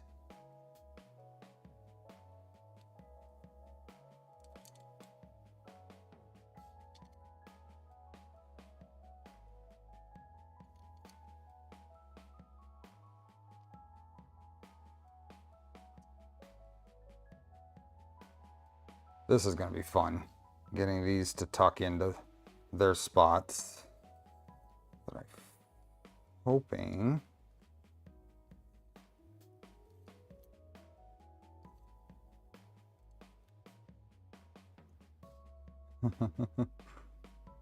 That is quite a mess of wires.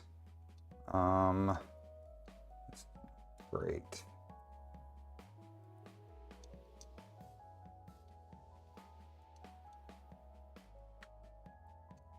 What toolhead is this? This is the Zoll.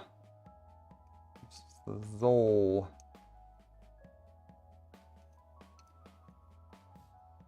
There is no Dana, only Zoll.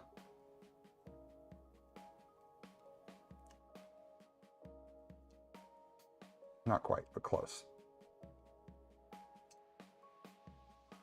Oh boy. Okay. Try to do... Where did this guy go? This guy went... this, I think. We still have to get the hot end fan in there. I am going to try the CPAP version. I have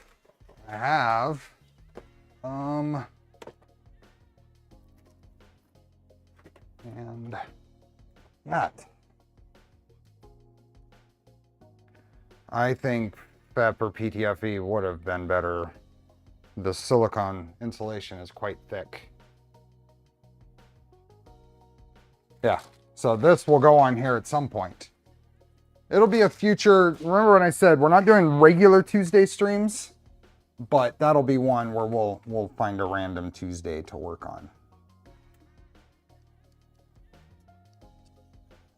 This is not going to be fun to try to get these all to squeeze in.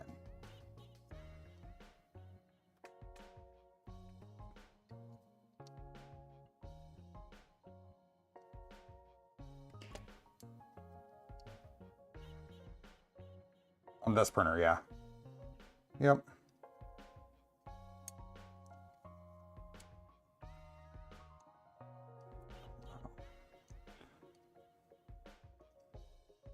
I don't have anything thinner for wires, and I really don't want to redo all of that, but I was banking on these all fitting in here, and I don't know that they're going to.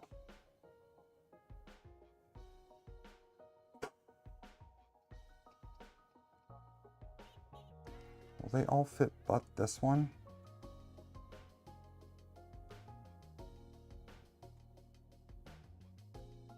If it doesn't work, use it as a beard dryer.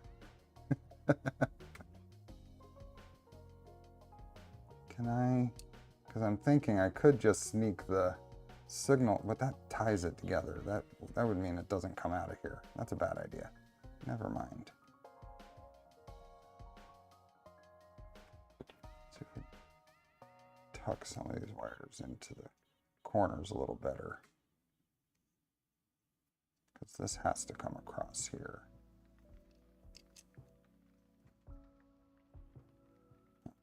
Has to go there, which means this can come in here. If I can sneak these. No, you have to go right like that. Sneak this in side. You're just gonna have to bear with me on this. This is gonna be very, very fiddly.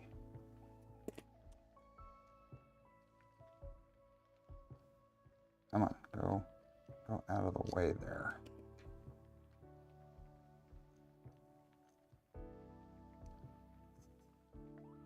It has to go there. This come in there, just like that. Slowly push this over.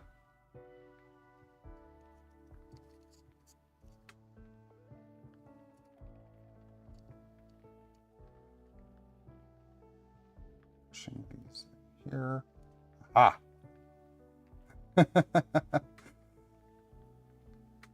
Oh no, I'm sorry, Jeff.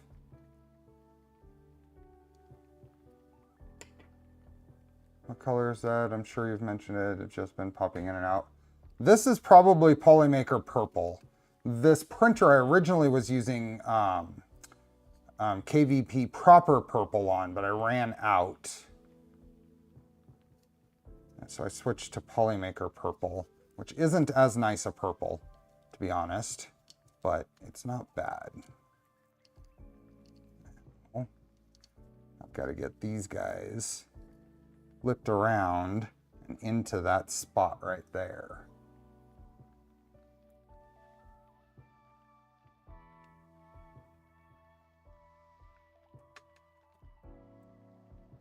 So no.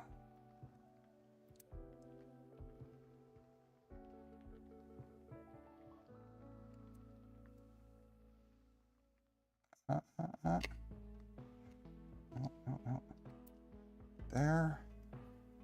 Come on. Come on.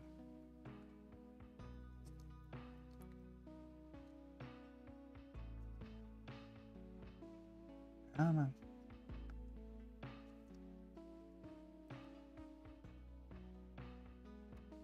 Oh, close.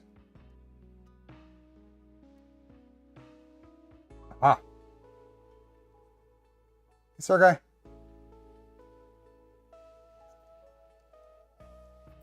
Okay, so why is there's that, and that. Got a spot here for a zip tie, which I think is going to be useful.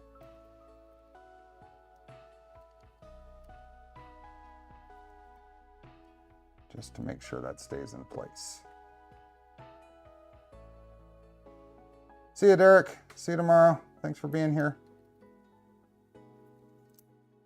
And then all of these guys tuck back the way here.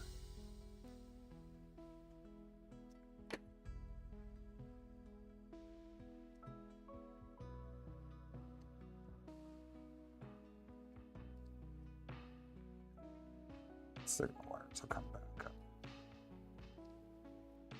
Around here, up through here. Little PTFE wires would have been a great idea for me to use instead. I didn't have any 28 gauge PTFE though. I should get some. I think that would be useful to have. But now, I need an itty bitty zip tie to give that some, make sure it doesn't pop out.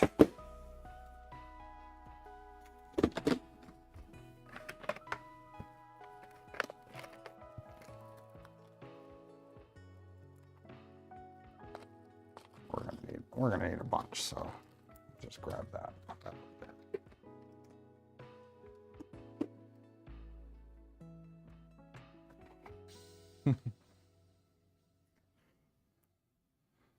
Okay, so that right there, let's see how this zip tie goes in.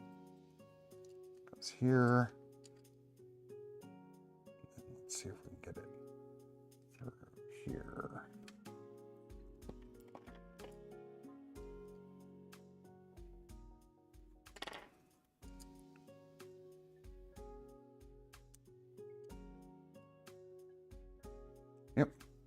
Yep, right there.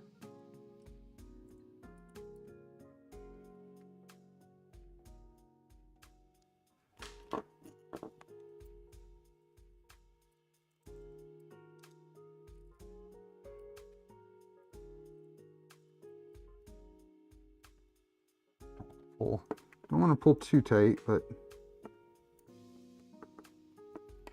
there we go. Cool.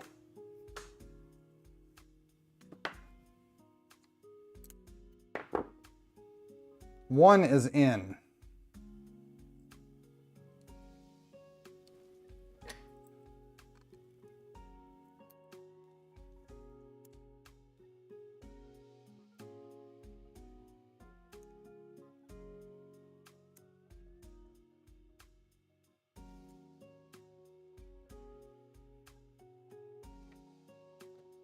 Different pair of tweezers with maybe a little more grip.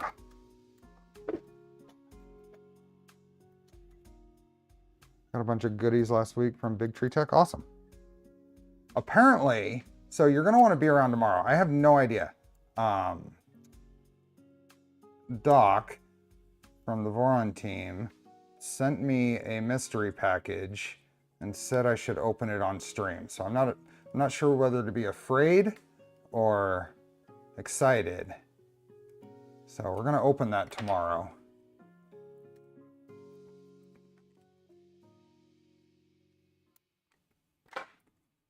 That went in there pretty well.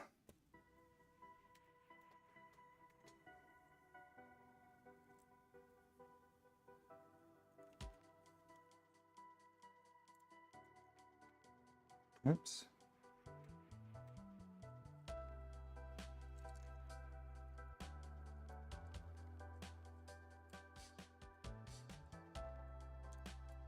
Are they the type to try and get your channel suspended as a prank? No, not at all.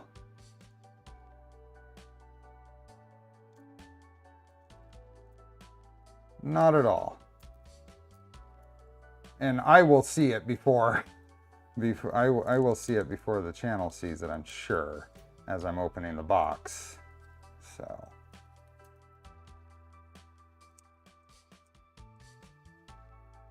I trust Doc. So I'm mostly excited. There. It's a glitter bomb.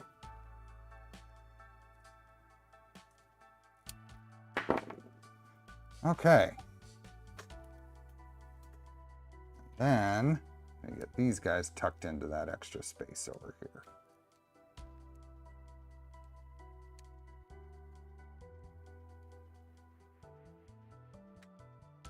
So that really was not too bad. In there, that's there, that's there. Hot end fan, so shift it over just a little bit.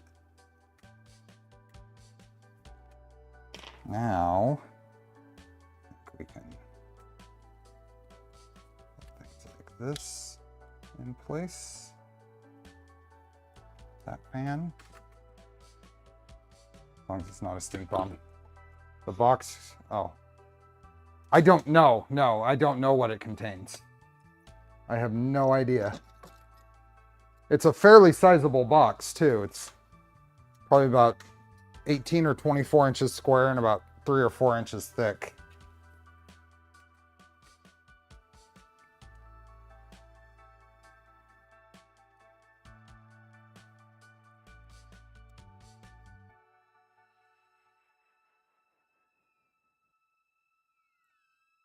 Something kitten related? I really don't know. I really don't know.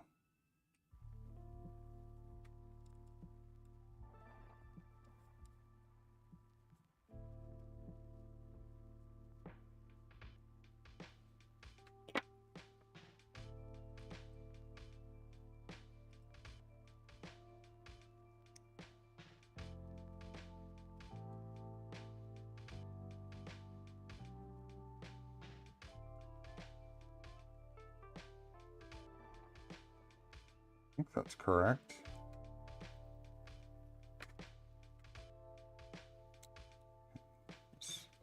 Flips over like that.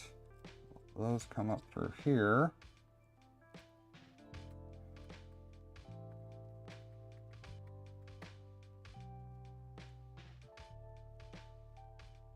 I haven't even picked up the box, so I don't know how much it weighs. It arrived when I was at work yesterday, so it's sitting in the entryway.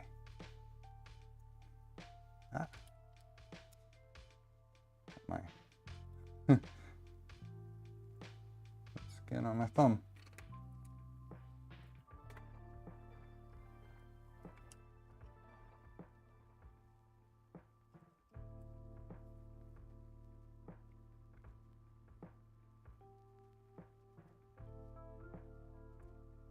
Okay, those are on. This is there.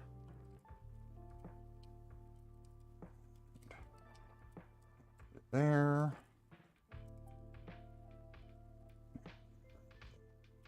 Hot end. Okay.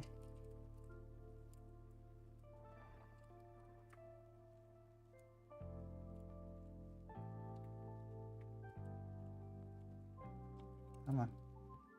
Yeah, man.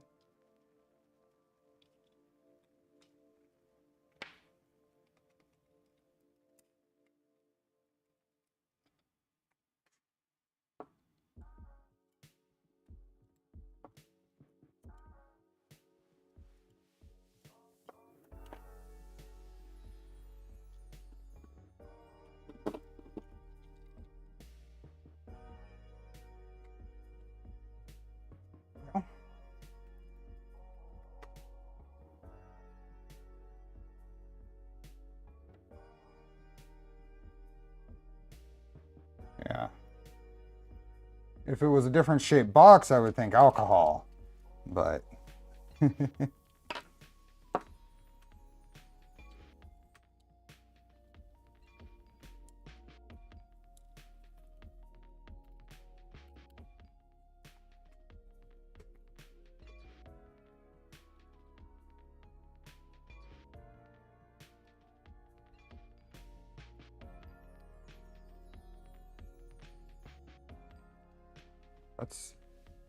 nothing's in the way. It's nice and clean.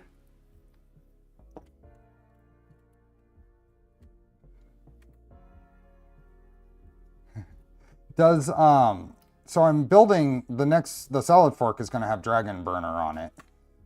Does it have, I haven't looked closely, does it have spots for nozzle LEDs? Do I have it handy here? Oh yeah, right here. Oh, sort of. No, that's the V0 tool head. Where's the dragon burner tool head?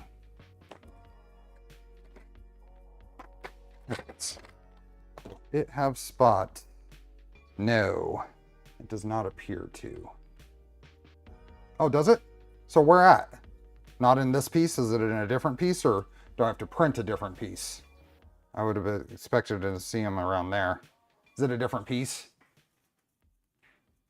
There's an extra housing for it. Okay, I'll look for that then, because I'll want to use those in this. I'll use the other two I have here in that build, and I'll get some PTFE, 28 gauge PTFE wire before I do that. Oh, that's what is that what I did wrong? I had one of these wires running along here, didn't I? Or did I go away from doing that?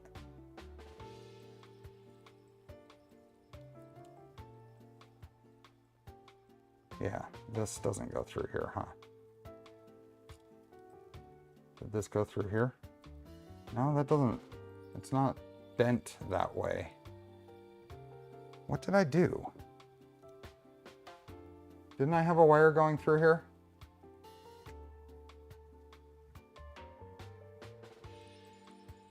Separate piece. What Z probe are you using for this? It is tap. This machine is tap. For now. It has the Vitali 9mm tap. I don't think I had that running through there. I think it was going up through here.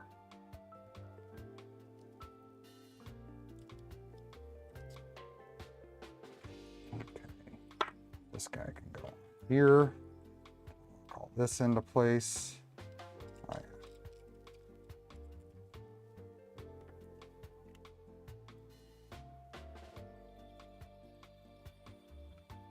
I like PZ. It's working great. I have it on 2 printers now, but I have 2 more. I have 2 more. One of them is going to go on salad fork. Okay, so that's there. Then this go on here. This guy.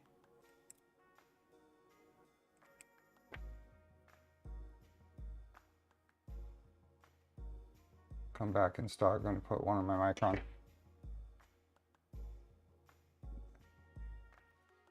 Do that right as far as my sequence of things. This goes here. Where did that? Oh, well, I'm hoping that's going to be actually long enough. It's going to be tight. I think it'll go to there. Gonna have to go right there. It'll be tight. It'll be better than keeping them all going on this other side.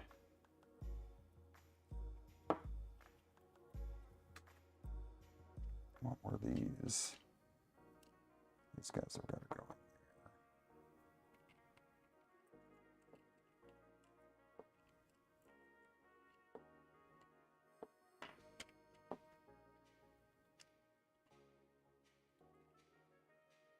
I think I'm going to grab a couple of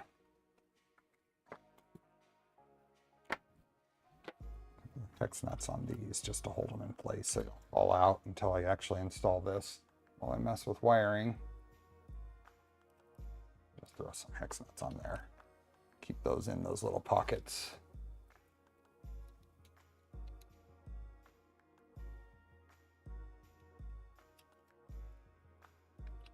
Okay. This will go on here. Oh, oh, oh, oh, oh, oh.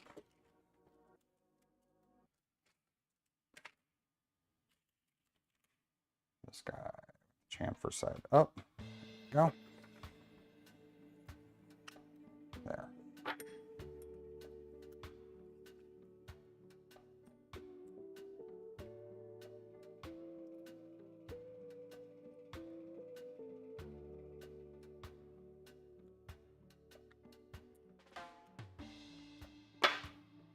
Okay, now we can get these things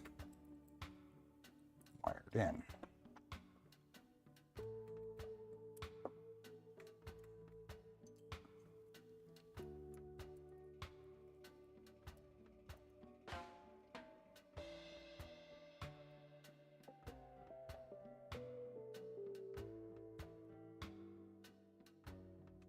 There.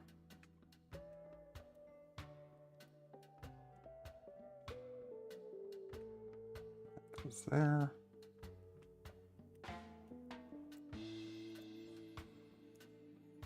Goes there. This is part fan. Just kind of drops right there.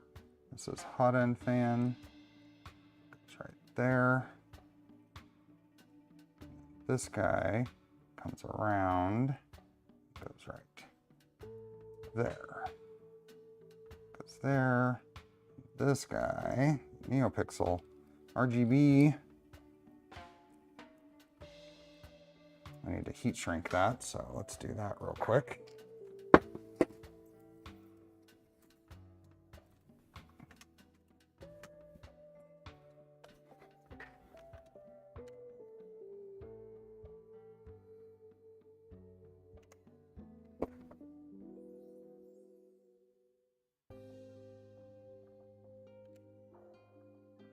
My lock nuts, instead of insert for gantry, that screw's getting loose. Lock nuts instead of heat insert for gantry. Which gantry? Mike, for what gantry? The problem with lock nuts into printed parts is they tend to eventually spin.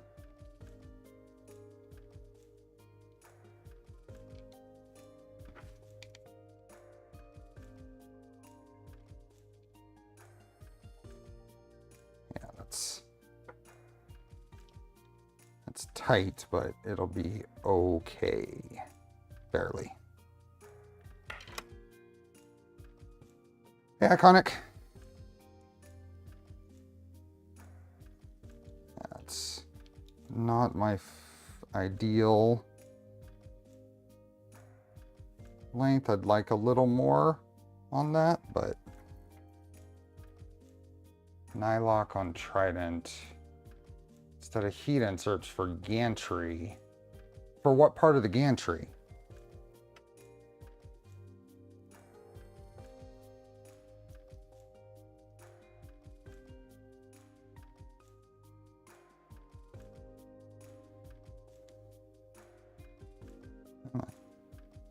There you go.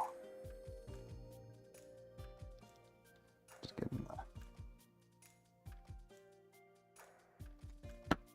things tied up.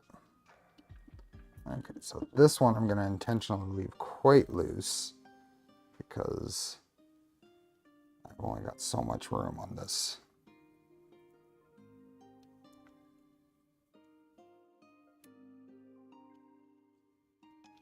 The wire here. Bearing stack and all load bearing parts. But they're okay. I don't, if you're talking about in the AB drives, the bearing stacks, those thread into plastic and there's no forces that would cause those to work their way loose. You don't want to use any kind of Loctite into those because they thread into plastic.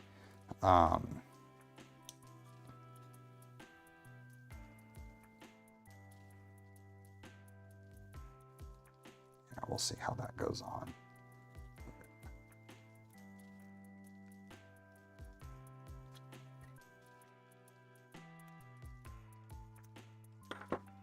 Yeah. What toolhead PCB is this? No, this is the Orbit tool from Orbiter Robert Lorenz.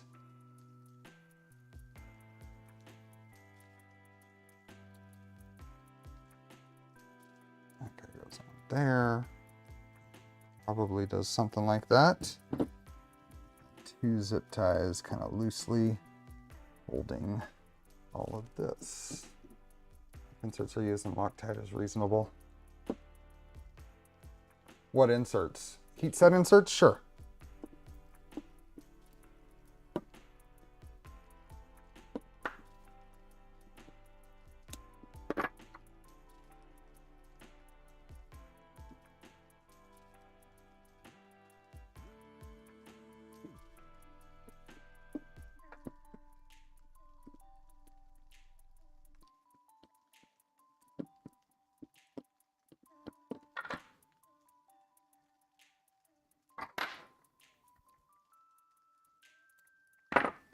Okay, this side, a little more room to work with.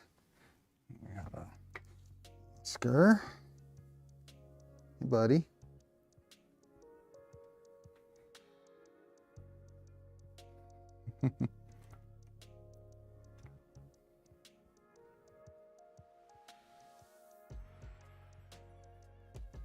That's not a chew toy.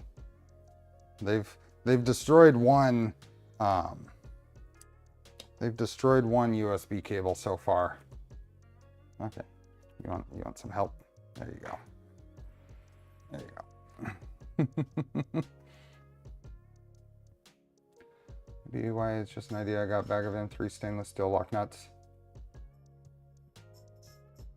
Taking not any worth applying Loctite on the screw and let it dry before installing. Maybe, but it doesn't. I mean, it needs lack of air, lack of oxygen to properly dry, right? The stuff that comes pre-applied, I imagine, is a special formulation,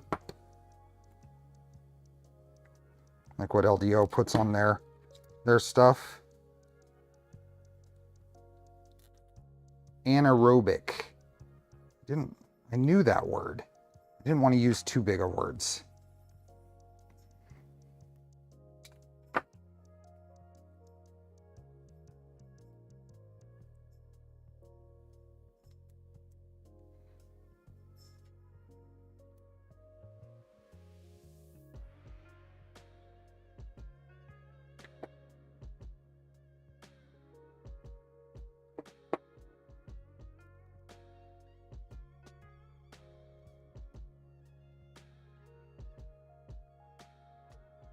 We are very close to putting this back on the printer.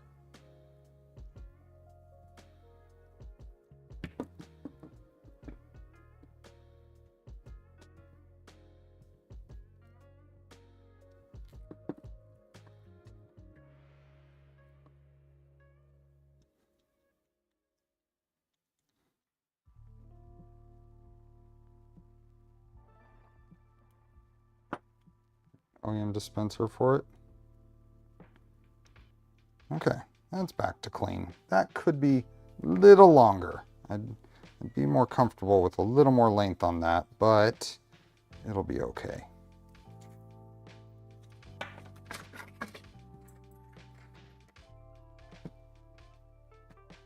Printer back.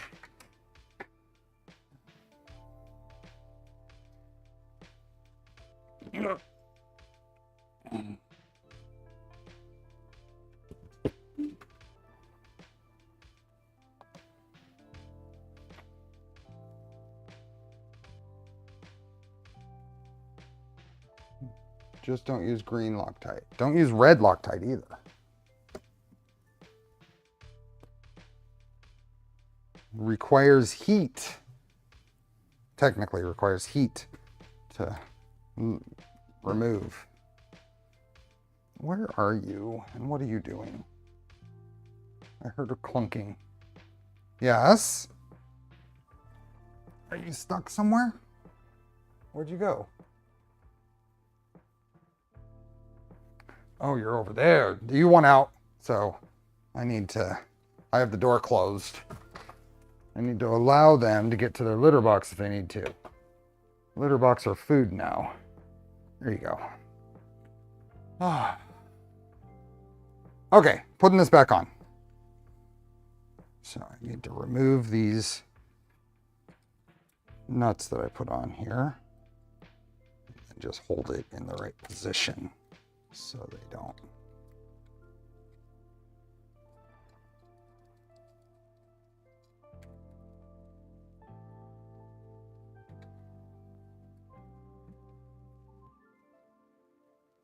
Okay, and then make sure that I'm not pinching anything.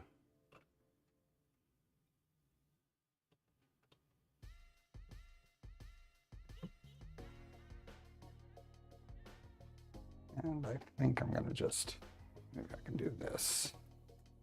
You can see a little bit of what I'm doing. I need to be able to make sure I don't pinch any wires anywhere or anything. You need to come out.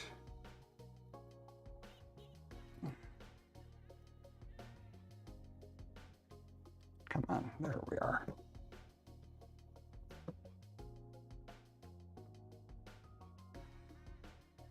Really like that. Oh well.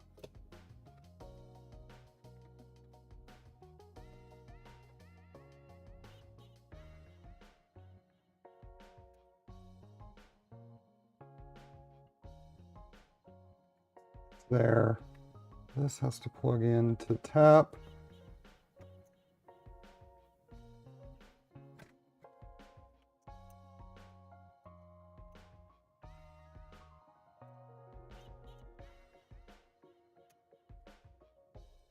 Plugged in.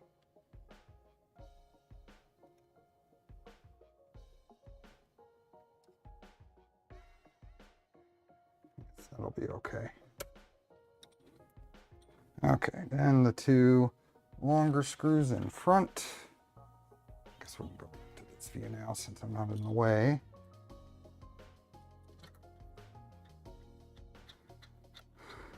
Hey, brute force.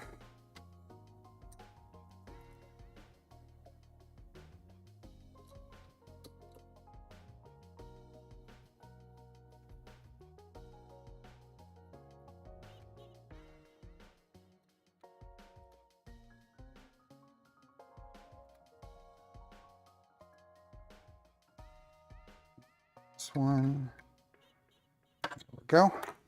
And then two more screws up in here.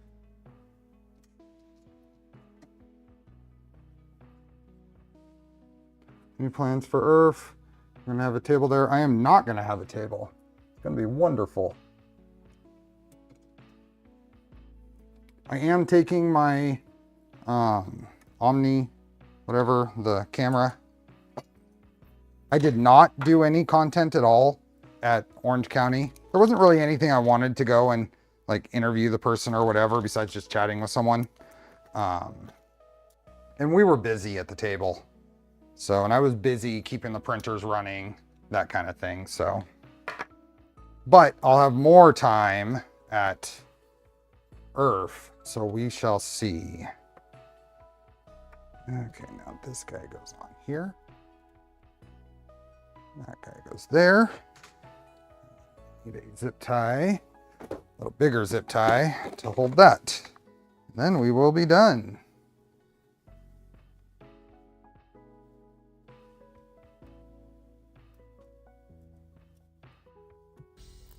How was Phoenix? So the little incident. So just so, I mean, every single person here knows, every person here, including all the kids at Orange County Maker Faire. Kids know. But there were two adults that decided that it was okay to hit buttons on the screen on Phoenix. Two adults, mind you. You don't touch the buttons on the printers. There was not a single kid who did so. The first time wasn't a big deal. It homed X or something.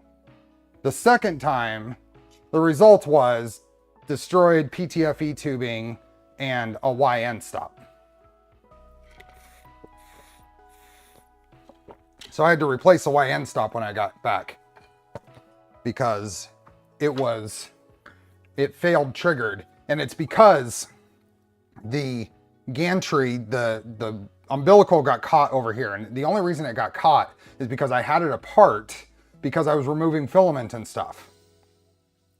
So it drooped because it wasn't being supported. So it drooped here, and so on the extreme right side of the gantry, it drooped. On the left side, it sat there and ground against the YN stop until it ran out of the travel and stopped.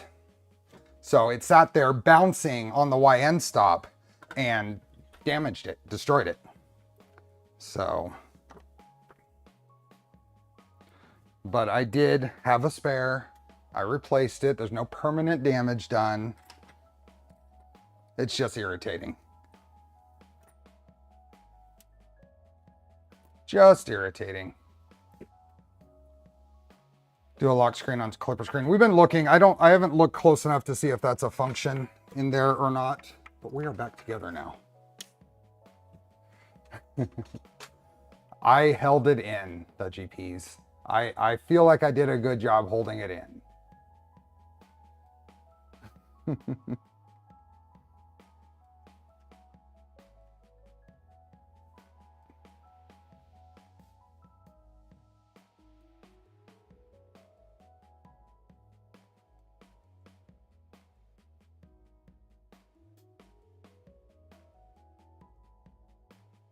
Okay, it is coming up. Are we gonna get... There we are. Woohoo! We have, because I had set it to full bright on the... Yeah, check that out. The initial I have on full white. I was held it in, I would have been in jail. Yeah, it's only so much. Yeah, that's very nice. Very nice. Not quite up to UPS standards. We should cut out a plexi cover for the screen button panel. Maybe. Maybe. Okay. That was a 2.5 hour job. Of course, I spent a lot of time chatting about things, but... Scratch in there. Let's go with this side.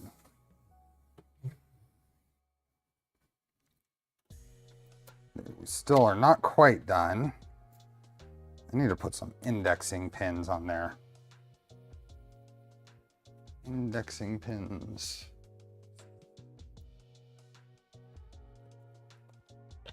They have an excuse now. An adult did that. I might, yeah. There were some really, one of the most fun things is chatting with kids that are excited about this stuff. And there was some great little conversations with young minds. This is adorable. He was probably 7 or 8. He's competing in the BattleBot stuff that was going on there, and he kept coming by looking at the prints, and he ended up getting the other dragon here and a couple other prints. But hey, Peter. When it starts to print, does it play the Saved by the Bell theme song? No. How flush it is to the skirts. Yeah. Okay, let's do a little bit more. What I figure I was gonna do is just grab the Stealth Burner macros because it's the same setup.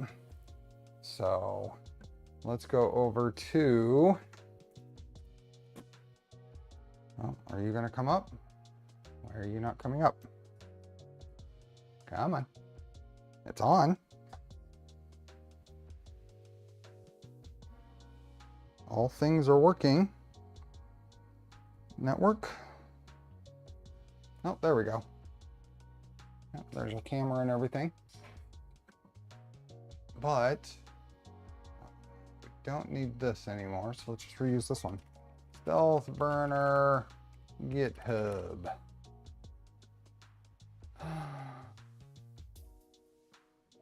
Stealth burner. And zoomed in quite a bit. Let's go to firmware and stealth burner LEDs. Let's just down, actually, yeah, fine. Let's save this. 2 projects, Trident gray. Let's just save that thing. Then let's go in here and upload.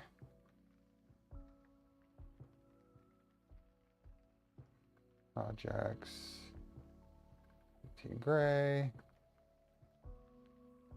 Come on, catch up. Oh, stupid. Cancel. I hate this. Yes, keep the file. Joshua, you're just gonna have to go back and rewatch it. You're late, you get to go back and rewatch it.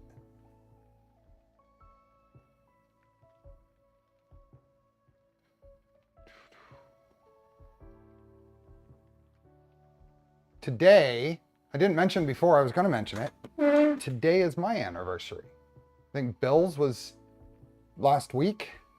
What was it, Tuesday? Today is mine and my wife's anniversary.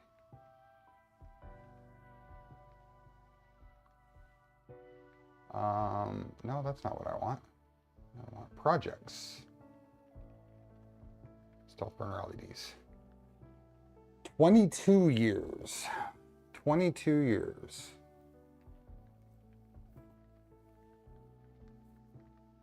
Ah, congrats, Bob. We're gonna go, so Bill and I went with the Cocoa Press crew and Jason to a hot pot place on Friday night, and it was delicious. So we're gonna find a local hot pot place and go check it out.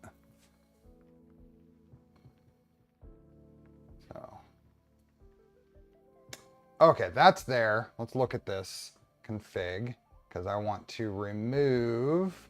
So this whole part, we're going to call.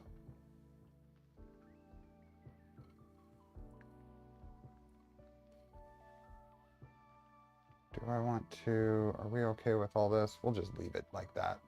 But this can go away. We don't need any of this, because those are called in the other, or configured in the Orbitool file. All we want is the macros here. So do we need to redefine that? We'll just name it the same. Save and close. We'll go over here to Orbitools and we'll just name it, not Orbit LED, we'll call it SB. What was it? SB LED? What was it? SB LEDs. We'll just name that the same. And save and restart.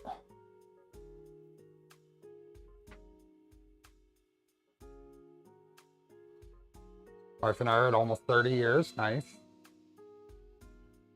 So technically, next month, it'll be 30 years since we started dating. We started dating in high school.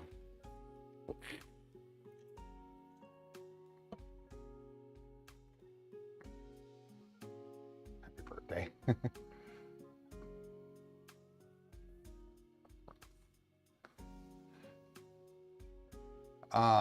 Okay, so that is there. We should be able to go to the dashboard.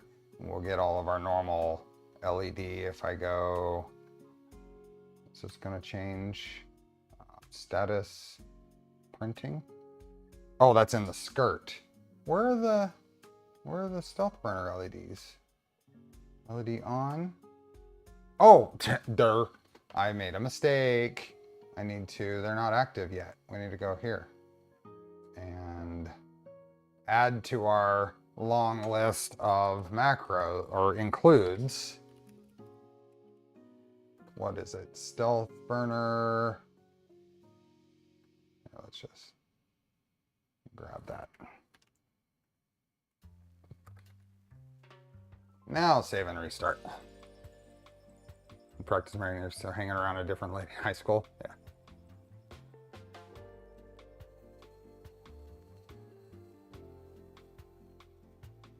Ooh, ouch. Sorry, Brent.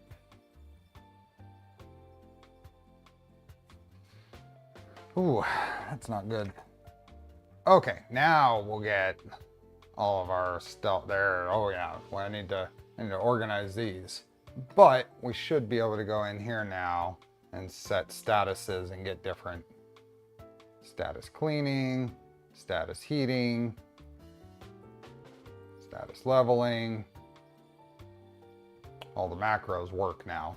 Status homing, they're all changing.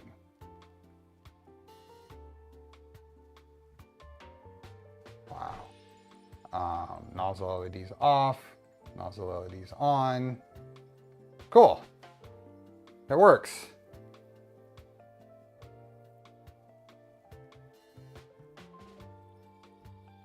Last week. Congrats, Andrew.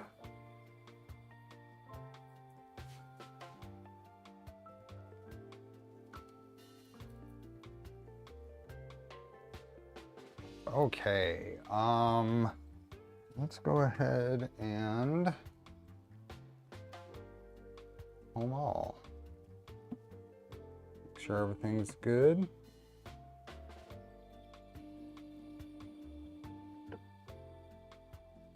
Yeah, I hope for the best there, Brent. That's rough. More than rough. Rough doesn't cover it. We are quite skewed on the bed, so let's see how this...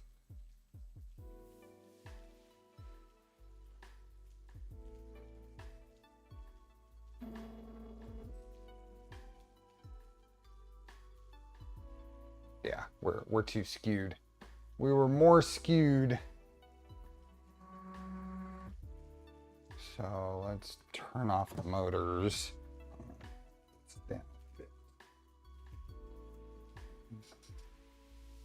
There, that should do it. I could change the allowed deviation, but 90% of the time this sits there in a tram state anyway. So it doesn't hurt to just manually tweak it to get it within its tolerance.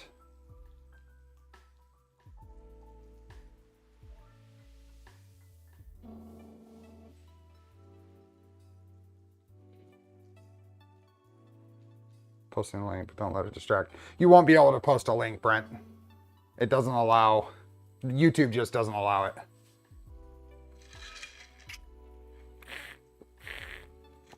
You're welcome to post it in stream chat.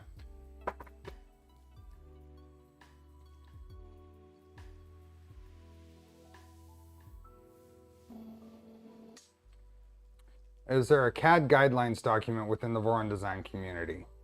I don't know if there's something published. I would start at docs.vorondesign.com, Kevin, and look there. We go to docs.vorondesign.com. Let's see. About Voron, motion control, serial numbers, build, tuning guide, maintenance guide, community docs. Is there any how-to? I'm not sure. Yeah, that was it.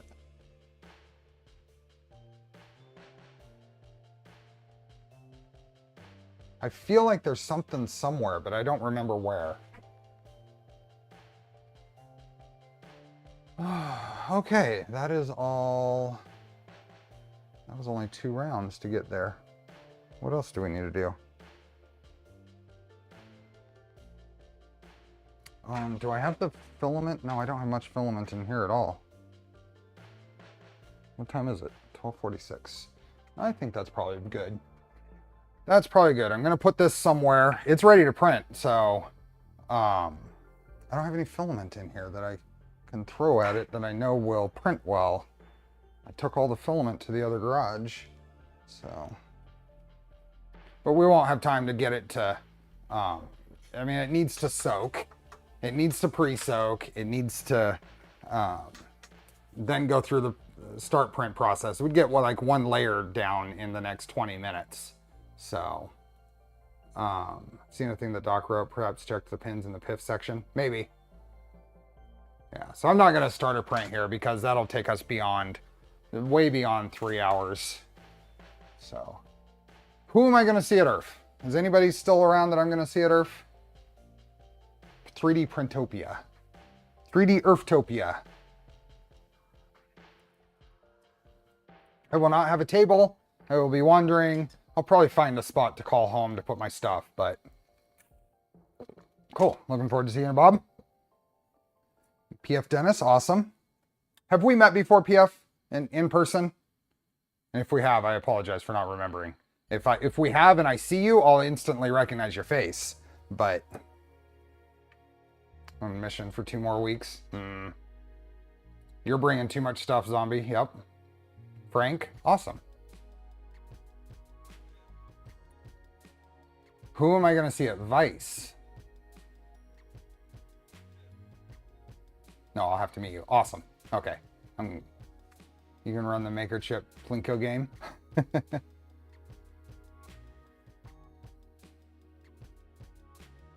am I going to see at Vice? So Vice is the very next week in Reno. And then beyond that, Joey, awesome. Bill. There's a local Maker Faire, Rockland Maker Faire at Sierra College here. It's only from 10 a.m. to 3 p.m. on Saturday, October 12th. So I'm going to go over there for at least a few hours and check it out. I went last year. And then Saturday, I think it's the 19th of October, I'm going to go over and check out Bay Area Maker Faire at Mare Island. And Spike will be at Vice on Saturday. Awesome. Discord stream chat my software team worked on. Cool. Couldn't do 2 weekends in a row. It's so hard. Yes, I agree. Vice is only a 2-hour drive for me, so Rockland Maker Faire is very small. I'm curious to see if it's any bigger this year, Bill. I did not hear anything about it before actually going and looking it up, so they're not doing a lot to really push it. They may just want it to be small, and that's fine. But I'll go out there. I'll check it out. And then Bay Area Maker Fairs should be fairly large. They've wised up and turned it back to just a 1 weekend thing instead of 2 that they did last year.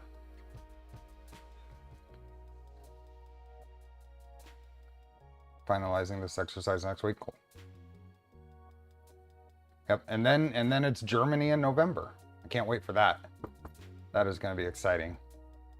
And then Smurf in December. We'll see what next year brings. I don't know if I'll be able to do as many next year. Still over a 4-hour drive. Yeah.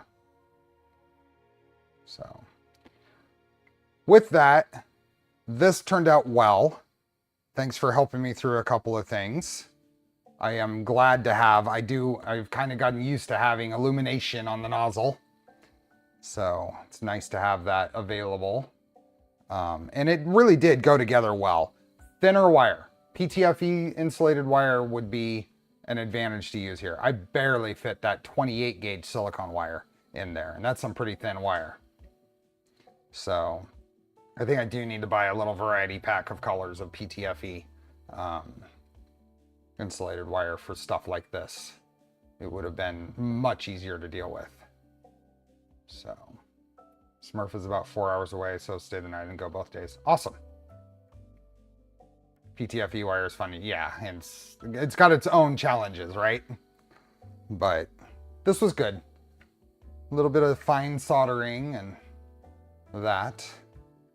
So This will likely be the printer that sits here at my on my printer stand to the side of the stream here.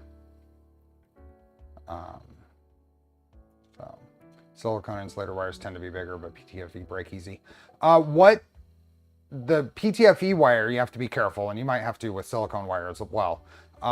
There is cheap PTFE insulated wiring that doesn't have as high a strand count per gauge as others. I know we've seen that on AliExpress. You can get, for the same 24 gauge or 20 gauge wire, you can get stuff that is much lower strand count, which is worse. You want the higher strand count stuff than others. Like the Remington is a US company that I buy PTFE wire from, has a really high strand count PTFE, and depending on the source on AliExpress, it can be much lower. So, see any pens regarding such document as this? Would be very interested to look into it. There's something. I don't remember where it is. It might even be just in the team. I don't know. But speaking iconic, I finally got my my pencil, my second pencil. So I'll work towards getting the zero press done. But this came in. I ordered this directly from Pencil, so I also, because why not, got the clear case for it. And picked up their gallium charger, because it's got multiple ports and figured it'd be nice to have anyway. And what else did I pick up? I got there, this looked really neat. It was only $37 for this little USB power supply, and then I got the silicone USB cable. But this is kind of neat. It's got a inductive charger on top. Set my phone there, and it's got a 65 watt PD and then a bunch of other ports on it. So yeah, just a little, since I was ordering directly from Pencil and it was coming from, where are they? Are they in the UK or are they in the EU somewhere? It's coming from overseas anyway. I figured I'd order a bunch of things.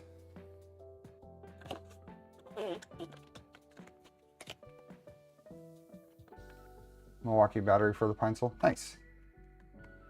So I got those, and then I guess the last thing that I see over here that I didn't show is Matt Stoltz Picasso.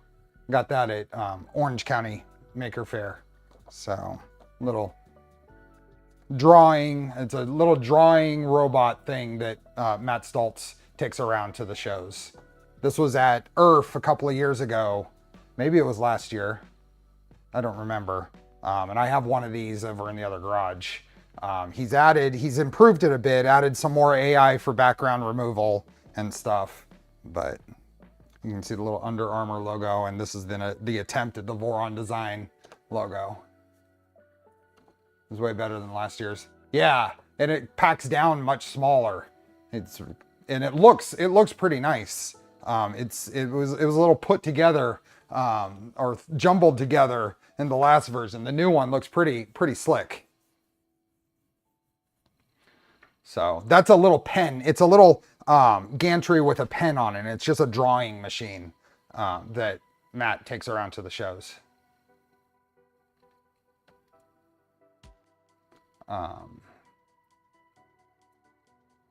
So my printables page, I'm busy with real life stuff. I promise, yeah. What else? I guess that's it. I don't have anything else. I think that's good. So thank you for being members.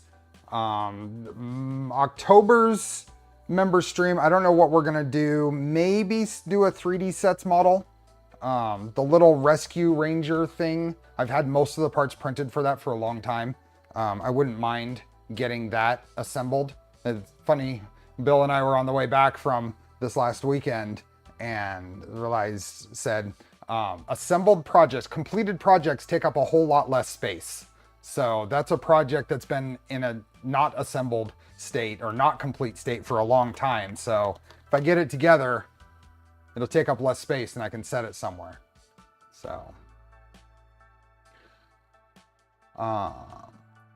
So see you folks hopefully tomorrow. Have a good rest of your weekend and take care. Enjoy the build. Bye.